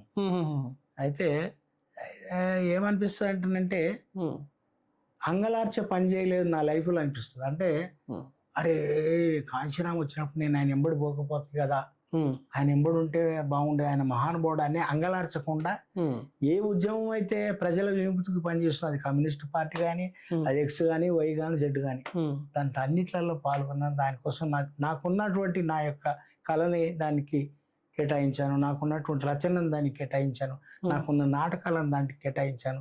అంబేద్కర్ నాటకాన్ని నేను రాస్తే దానికి అద్భుతమైనటువంటి ఆ నాటకం కోసం మొత్తము 100 మందితోటి పిల్లలతోటి గేయ నాటకాన్ని వేయిస్తే, ఒక 30 మందితోటి పెద్దవాళ్ళతోటి నాటకాన్ని వేయిస్తే దానికి నంది వచ్చింది. నంది అవార్డు ఏ ఇయర్లో అంటే?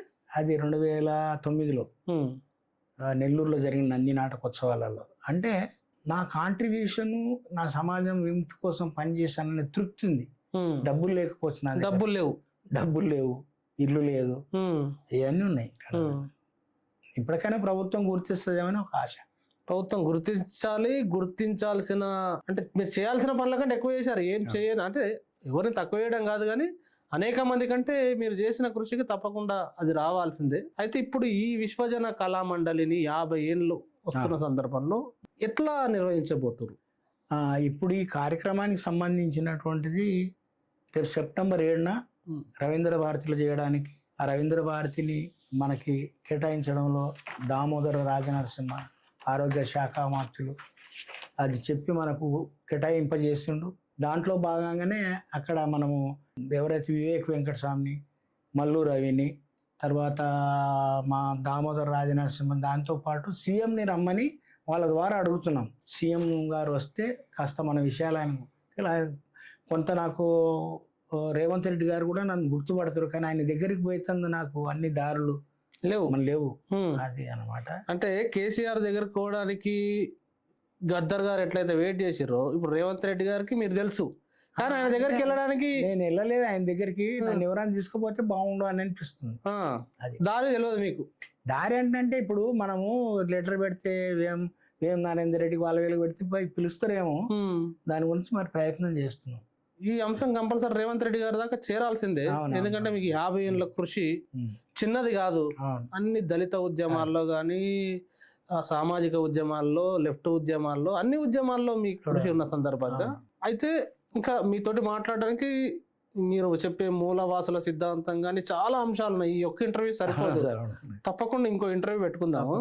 కానీ దానికంటే ముందు ఈ ఇంటర్వ్యూ సందర్భంగా ఇప్పుడు జెన్జీ మూవ్మెంట్ నడుస్తుంది. ఈ జెన్జీ సంబంధించి first Gen Z neat paper leak మీద ఒక ఉద్యమం చేసిర్రు, ధర్మేంద్ర ప్రధాన్ దిగిపోయిండు. ఇప్పుడు ఇంకో జెన్జీ రిజర్వేషన్ హటావో అంటుంది. అది డూప్లికేట్ జెన్జీ. ఆయన చేసింది మొట్టమొదటి చేసినటువంటి ఒరిజినల్ జెన్జీ. ఇది ఏంటంటే మనకి ఈ డూప్లికేట్ అని అన్ని కాలాల్లో వచ్చింది బ్రదర్. ఉదాహరణకి నేను మీకు చెప్పాలి, ఇది ఇంపార్టెంట్. మీకు ఝాన్సీ లక్ష్మీబాయి పేరు అందరికి తెలుసు, అవునా? అవును. ఆమె అసలు యుద్ధం చేసిందా బ్రిటిష్ వాళ్ళతోటి? ఆమె వీరనారి అని పేరు కదా, ఆమె యుద్ధం చేసిందా? ఆమె సహేలీగా ఉన్నటువంటి ఒక దళిత స్త్రీ జల్కరీబాయి, ఆమెని సీక్రెట్గా నేపాల్కు సొరంగం నుంచి బయటికి పంపించి అక్కడికి ఆమెను కాపాడి ఈమెనే ఒక ఝాన్సీ బాయ్ లాగా వేషం వేసుకొని తన ఆ యొక్క యుద్ధం చేసి అసలు వాసింది. ఆమె పేరు ఎక్కడ ఉంది బ్రదర్? ఆమె పేరు చెప్తారా? ఈ జంజి నా కొడుకులు, ఈ డూప్లికేట్ జంజి వాళ్ళు ఎక్కడని చెప్పిర్రా? తర్వాత మీకు భగత్ సింగ్, సుఖ్దేవ్, రాజ్గురు పేర్లు తెలుసు. అసలు ఆ జలియన్ వాలా బాగా యొక్క ఊచకోతకు కారకుడైనటువంటి డయ్యర్గాను చంపినటువంటి వాడు ఒక దళితుడు, ఉధమ్ సింగ్. ఆయన పేరు మొన్నటి వరకు ఎవరికైనా తెలుసా? ఎక్కడ రాసిండ్రా మీరు చరిత్ర? మా చరిత్రనంతా మొత్తం కప్పిపెట్టి మీ డూప్లికేట్ చరిత్రలంతా రాసుకోరు కదా. అట్లనే మా యొక్క మహానుభావుడు మొట్టమొదలు మరి స్వచ్ఛ భారత్ని తీసుకొచ్చి ప్రపంచంలోనే ఏమో తెలియదు కానీ భారతదేశంలో పుట్టిన మహానుభావుడు గాడిగే బాబా ఊరూరికి వెళ్ళి ఊరును ఊడ్చి పాటలు పాడి 141 స్కూళ్ళని భిక్షమడి కట్టించినటువంటి గొప్ప వ్యక్తి. ఆయనకు రేపు ఎక్కడికి వెళ్ళి స్వచ్ఛ భారత్లో పేరు పెట్టాల్సి వస్తే ఆయన రాగానే మీరు వేరే వాళ్ళతో పేరుతో పెట్టి నడిపిస్తున్నారు కదా స్వచ్ఛ భారత్. మా భారతదేశం బతుకొచ్చినటువంటి విదేశీయులు ఎవరైనా ఉంటారు మొట్టమొదలంటే మీరు కదా, డూప్లికేట్ జంజీగాలు కదా. అయ్యా మీకు సంయుక్తని పృథ్వీరాజ్ తీసుకుపోయి రాక్షస వివాహం చేసుకున్నాడని జయచంద్రుడు సాయం కోరింది ఎవరిని? హిందూ రాజులనా, ముస్లింలు కదా సాయం చేయమని అడిగింది. మరి దేశద్రోహులు ఎవరు? మొట్టమొదలు ముస్లింలని దేశానికి రప్పించి దేశానికి ద్రోహులను తయారు చేయడంలో ప్రధాన పాత్ర వహించి మీరే డూప్లికేట్ జంజీగాలు కదా. అట్లనే బాబాసాహెబ్ అంబేద్కర్ ఈ యొక్క దేశానికి అద్భుతమైన రాజ్యాంగాన్ని రాసిండు. ఒకే దేశం, ఒకే రాజ్యాంగం, ఒకే జిఎస్టీ అంటున్న వాళ్ళు ఈ జంజీలు ఒకే కులం అని ఎందుకంటలేరు? ఒకటే పెట్టు, బాబనోడన్న అడు బంగి అన్న, ఈ 3600 కులాలు ఎందుకు? ఈ దేశాన్ని ఒక్కటిగా చూడాలి, ఐకమత్యమైనటువంటి దేశం కావాలంటే నిర్మూలించాడు కులాలను అన్నింటినీ. చేస్తారా మీరు? ఆ ఉద్యమం చేయమనండి. రిజర్వేషన్, మరి అన్ని రిజర్వేషన్ తీసేయండి. గుళ్ళల్లో, బళ్ళల్లో, ఫ్లైట్లో, ట్రైన్లో కూడా ఏ డబ్బాలో కూడా రిజర్వేషన్ ఉండకూడదు. సెకండ్ క్లాసే పెట్టి, ఇప్పుడు పెడితే అందరికి ఫస్ట్ క్లాస్ పెట్టు, అందరికి సెకండ్ క్లాస్ అనే పెట్టు. ఫ్లైట్లో కూడా ఎగ్జిక్యూటివ్ క్లాస్ ఏంటిది, మామూలు క్లాస్ ఏంటిది, అన్నిటికీ భారతదేశంలో తీసేస్తారా ఈ జంజీలు? అంటే ఇక్కడ వాళ్ళ కడుపు మంట ఏంటి? దేశానికి అచ్చమైన ఇక్కడ పుట్టి ఇక్కడ పెరిగిన మూలవాసులు, ఈ దేశవాసులు, వాళ్ళు ఎక్కడికి వెళ్ళాలంటే ఈ దేశాన్ని తమ అధికారాన్ని గుంజుకొని రాజ్యం వెళ్తారేమని భయం. డూప్లికేట్ అంతా తయారు చేయడం నంబర్ 1 వాళ్ళు. మా యొక్క నాయకుడు, మా దేవుడు ఎవరన్నా ఉంటే అతను శివుడు, అతను భౌతికవాది, అతను ఒక సైంటిస్టు, అతను ఒక ఇంజనీరు. మీలాగా డూప్లికేట్ కాదు. ఈ దేశానికి మొట్టమొదటి నదిని మలిపి నీళ్లు వ్యవసాయానికి ఇచ్చినటువంటి దేవుడు మనకి ఎవడన్నా ఉందంటే అతను శివుడు. మొట్టమొదటి మనిషి ఎట్లా పుడతాడో చెప్పి, ఈ యొక్క పురుషుని యొక్క శుక్లము, స్త్రీ యొక్క అండము కలిస్తే మనుషులు పుడతారని చెప్పి లింగమును అన్ని పెట్టి చెప్పినటువంటి వాడు భౌతికవాది శివుడు. మా ఆది దేవుడు శివుడు. మీలాగా బయటికి వెళ్ళి బతుకొచ్చిన దేవుళ్ళు గారు మా దేవుళ్ళు ఒరిజినల్, మా యొక్క అస్తిత్వం ఒరిజినల్, మాది అన్నీ కూడా ఒరిజినల్. మీ లెక్క కాపీ కొట్టడం మేము. బాబాసాహెబ్ అంబేద్కర్ రాసినటువంటి రాజ్యాంగం అతని సృజన శక్తితోటి వచ్చినటువంటిది. అన్నింటి ప్రపంచాన్ని స్టడీ మీరు చేయమని. మరి మీ రామాయణాన్ని రాసినోడు ఎవడు రా భయ్? మీ మహాభారతాన్ని రాసినోడు ఎవడు? ఆఖరికి మీ మన భారతదేశానికి సంబంధించినటువంటి రాజ్యాంగాన్ని అంతా మేము చేయగలుగుతాం. మేము తయారు చేస్తే, మేము తారు పోసి పెడితే నువ్వు కారు నడుపుతావు, మేము దుక్కి తిని పెడితే నువ్వు బుక్కడంతా తింటావు. నీ సొంతంగా ఎప్పుడైనా ఏమైనా పని చేసినావా? శారీరక శ్రమ చేసినావా? చేయమని చెప్పు. తిరుపతిలో ఉన్నటువంటి ఏదైతే మిరాసి హక్కులు ఉన్నాయి కదా, ఈయన కొడుకుతారు తాడు, ఆయన కొడుకుతారు ఆడే పూజారి కావాలి, తీసి పడేసి ఇలా రొటీన్ చేయండి. ఇలా మాది ఓడు, రే మాలోడు, ఎల్లుండి గుమ్మటోడు, గొల్లోడు, ఇట్లా పెట్టగలుగుతారా ఈ జంజీలు? అంటే ఇలాని మనకు సిగ్గుశరం లేదు. ఈ దేశ మూలవాసులకు జ్ఞానం లేదు. ఈ జ్ఞానాన్ని ఇచ్చే ఇన్ని సంఘాలు పెట్టుకోరు కదా మన దళిత వర్గాలకు సంబంధించిన వాళ్ళు. బీసీలు 100 సంఘాలు, ఎస్సీలు 100 సంఘాలు, ఎస్టీలు 100 సంఘాలు. వీళ్ళకి చీము రక్తం ఉంటే అందరు కలిసి ఒక దేశానికి సంబంధించినటువంటి నాయకత్వాన్ని అందించే ఆనాటి అసలైన జంజీలుగా తయారు కావాలి. అది నా కోరిక. ఇక ఫైనల్గా కొన్ని ప్రశ్నలు అడుగుతాను, దాంట్లో మీరు ఒక్క మాటలో చెప్పండి. వరుసగా ర్యాపిడ్ ఫైర్. బాబాసాహెబ్ ఒక్క మాటలో నిష్కలంకమైనటువంటి దేశభక్తుడు, దార్శనికుడు. శివుడు మా ఆదిదేవుడు. భారత రాజ్యాంగం, అసలైనటువంటి భారత రాజ్యాంగం. అందుకే దేశం ఇంత సుభిక్షంగా ఉంది. కమ్యూనిజం అది మా యొక్క మిత్రుల యొక్క భావజాలం. బసవన్న నిజమైనటువంటి దేవుడుగా వెలిసినటువంటి బుద్ధుడు తర్వాత ఆయన్నే ఒక బ్రాహ్మణ కులంలో పుట్టి ఒక కులాన్ని నిర్మించినటువంటి గొప్పవాడు బుద్ధుడు అంటేనంటే అతను మొట్టమొదటి గురువు ప్రపంచంలోనే. స్పార్టకస్ వీళ్ళకంటే కూడా నా జీవితంలో బుద్ధుడే ఫస్ట్ ప్రబోధకుడు. దేవుడు కాదు, ఆయన ఒక బోధకుడు, ఒక మార్గదర్శి. కారం చెడు ఒక దుర్మార్గమైనటువంటి ఒక ఊచకోతకు సంబంధించిన సంఘటన. నరేంద్ర మోడీ నాకు ఇష్టమైన నాయకుడు. ఎందుకంటే ఒకే దేశం, ఒకే రాజ్యాంగం, ఒకే GST. అందరికి ఇష్టమైన నాయకుడు కావాలంటే ఒకే కులం పెడితే ఆయన గొప్పవాడు. మతోన్మాదం ప్రపంచంలో అదొక అఫీమ్ అన్నారు, అంటే నల్లమందు లాంటిది. అది ఉంటే ప్రపంచంలో ఎక్కడ ఉన్నా దానివల్ల నాశనం ఎదిగితే దాని నిర్మాణం ఉండదు. పాట ప్రజలని చైతన్యం చేసే తూట. మూలవాసులు అంటే ప్రపంచంలో ఇండియాలో ద్రావిడులు, నాగాలు, అమెరికాలో రెడ్ ఇండియన్స్, ఆఫ్రికాలో నీగ్రైట్స్, ఆస్ట్రేలియాలో aborigines. These people are the originated people. మాస్టర్జీ అంటే ఒక సామాన్యమైనటువంటి వ్యక్తి. తన యొక్క జీవితంలో ఈ ప్రపంచంలో ఎక్కడ లేనటువంటి దుర్మార్గమైనటువంటి ఉన్నటువంటి ఒక రుగ్మత, కులాన్ని దాన్ని తీసేయడం, నిరంతరం పోరాటం చేయడానికి పనిచేస్తున్న సైనికుడు. చివరగా మీరు గిన్నిస్ బుక్ ఆఫ్ రికార్డ్ మీరు చేసిన కళాఖండానికి, కళాకృతికి వచ్చింది, దాని గురించి చెప్పమంటే? అయితే అందుకో దండాలు బాబా అంబేద్కర్ అనే పాటను ఒక స్వచ్ఛంద సేవా సంస్థ వాళ్ళు గుంటూరులో 1000 మందితోటి 16 గంటల పాటు కోలాటం ఆడుతూ ఈ పాట పాడారు. అది గిన్నిస్ బుక్ ఆఫ్ వరల్డ్ రికార్డ్కి ఎక్కింది. అట్లా నేను 100 గొంతులు 1000 డప్పులు అనేటువంటి యొక్క కార్యక్రమాన్ని చేసాను. ఒక్క పాట 100 మంది పాడితే 1000 మంది, అది మన 100 మంది పాట పాడితే 1000 మంది డప్పులు కొట్టారు. అది Guinness book of world record వాళ్ళు రికార్డ్ చేశారని చెప్పిండ్రు. అదే చివరి ప్రశ్న ఇంటర్వ్యూలో.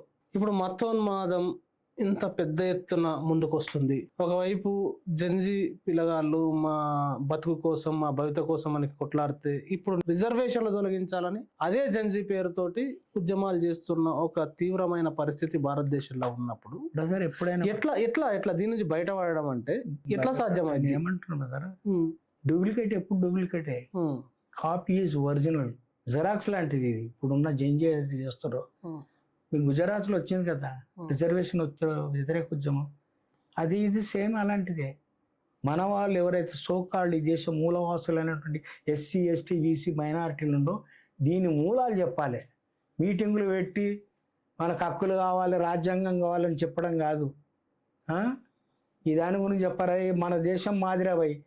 అందుకే గద్దర, ఈ దేశం ఎవడిదిరా, ఈ దేశం మనదేరా, దుక్కులు దున్నే రైతులది, మొక్కలు నాటే కూలీలదని పాట రాశాడు కదా. ఈ దేశమే మాదివై. మీరు బయటికి వెళ్ళి ఎక్కడికెళ్ళో బతకొచ్చిన కొడుకులు, బతకొచ్చిన వాళ్ళకి ఎప్పుడు ఇన్సెక్యూరిటీ ఉంటుంది. వాళ్ళు అసలు ఒరిజినల్ ఈ దేశపులు గారు. మొట్టమొదటి వచ్చినటువంటి వలసవాదులు ఈ దేశంలో ఇప్పుడు పనిచేస్తున్న జంజీలు. మొన్న వచ్చినటువంటి కాంగ్రెస్కు సంబంధించినటువంటి రాహుల్ గాంధీ రాజ్యాంగాన్ని పట్టుకొని మన ఈ రాజ్యాంగాన్ని కాపాడుకుందాం, దానికి కూడా అద్భుతమైన పాట రాశాను. జై బాబు, జై భీమ్, జై సంవిధాన్, ఈ మాటే అంటున్నది ఇప్పుడు మొత్తం భారత్ స్థాన్ అని ఒక పాట రాసి అద్భుతంగా మొన్న ఎన్నికలప్పుడు వాళ్ళకి ఇచ్చాను నేను ఈ పాట. కాంగ్రెస్ వాళ్ళకి. ఇది భారతదేశంలో ఉన్నటువంటి ప్రజాస్వామ్యాన్ని కాపాడుకోవాలనే కార్యక్రమం కాబట్టి నేను వాళ్ళకి ఆ పాట రాసి పాడి అందజేయడం జరిగింది. అట్నే వాళ్లకు కాంగ్రెస్ ఎన్నికలలో మీకు గెలుపు కోసం. కాబట్టి ఏంటంటే మనం మంచి పని ఏది ఉంటే దానికోసం మన యొక్క సేవలను అందించడం జరిగింది. థ్యాంక్ యూ మాస్టర్జీ గారు. నిజంగా చాలా అంశాలు మాట్లాడినాం, కానీ ఎంత మాట్లాడినామో అంతకంటే ఎక్కువ అంశాలు మిగిలే ఉన్నాయి. తప్పకుండా మీ జ్ఞానం, మీ మూలవాసి సిద్ధాంతం, మిగతా అంశాలన్నీ మళ్ళీ ఇంకో ఎపిసోడ్లో మాట్లాడుకుందాం. ఇప్పటికే చాలాసేపు మిమ్మల్ని కూర్చోబెట్టాను, చాలా సమయం కూడా గడిచింది. చాలా పాటలు పాడారు, మీ జీవిత విశేషాలు చెప్పారు, జనబాహుల్యంలో ప్రేమను సంపాదించారు, అనేక పోరాటాల్లో, ఉద్యమాల్లో ఆయన పాటని, కళాన్ని ముందుంచారు, చైతన్యపరిచారు. ఈ 2026, 2027 సంవత్సరానికి ఇచ్చే ఏదైతే కవులు కళాకారులకు ఇచ్చే గుర్తింపు అవార్డులలో తప్పకుండా మాస్టర్ జీ గారి పేరు అత్యంత ప్రప్రథమంగా రావాల్సిన పేరు. తప్పకుండా ఈ వీడియోని ముఖ్యమంత్రి రేవంత్ రెడ్డి గారి వద్దకు తీసుకెళ్ళాలి. ఇప్పుడు ఏదో డబ్బుల కోసమే చేయాలనుకుంటే ఆయన ఎన్నో చేసేవారు, కానీ ఈ వయసులో ఆయనకు ఒక గుర్తింపు, ఆయన కళకు ఆయన చేసిన సేవకు తీర్చుకోవాల్సిన రుణంలో భాగంగా ఆ అవార్డు రావాల్సిన అయితే అవసరం ఉంది. కాబట్టి తప్పకుండా ప్రతి ఒక్కరూ మాస్టర్ జీ గారు ఇప్పటి వరకు చాలా ఉద్యమాలకు సంబంధించి తన జీవితానికి సంబంధించిన అంశాలతో పాటు అనేక పాటల్ని కూడా పాడి వినిపించారు. ప్రతి ఒక్కరూ తప్పకుండా ఈ వీడియో కింద కామెంట్ చేయండి. తప్పకుండా మరో ఇంటర్వ్యూతో కూడా వస్తాము. ఈ వీడియోని ప్రతి ఒక్కరికి షేర్ చేయండి. Thank you very much.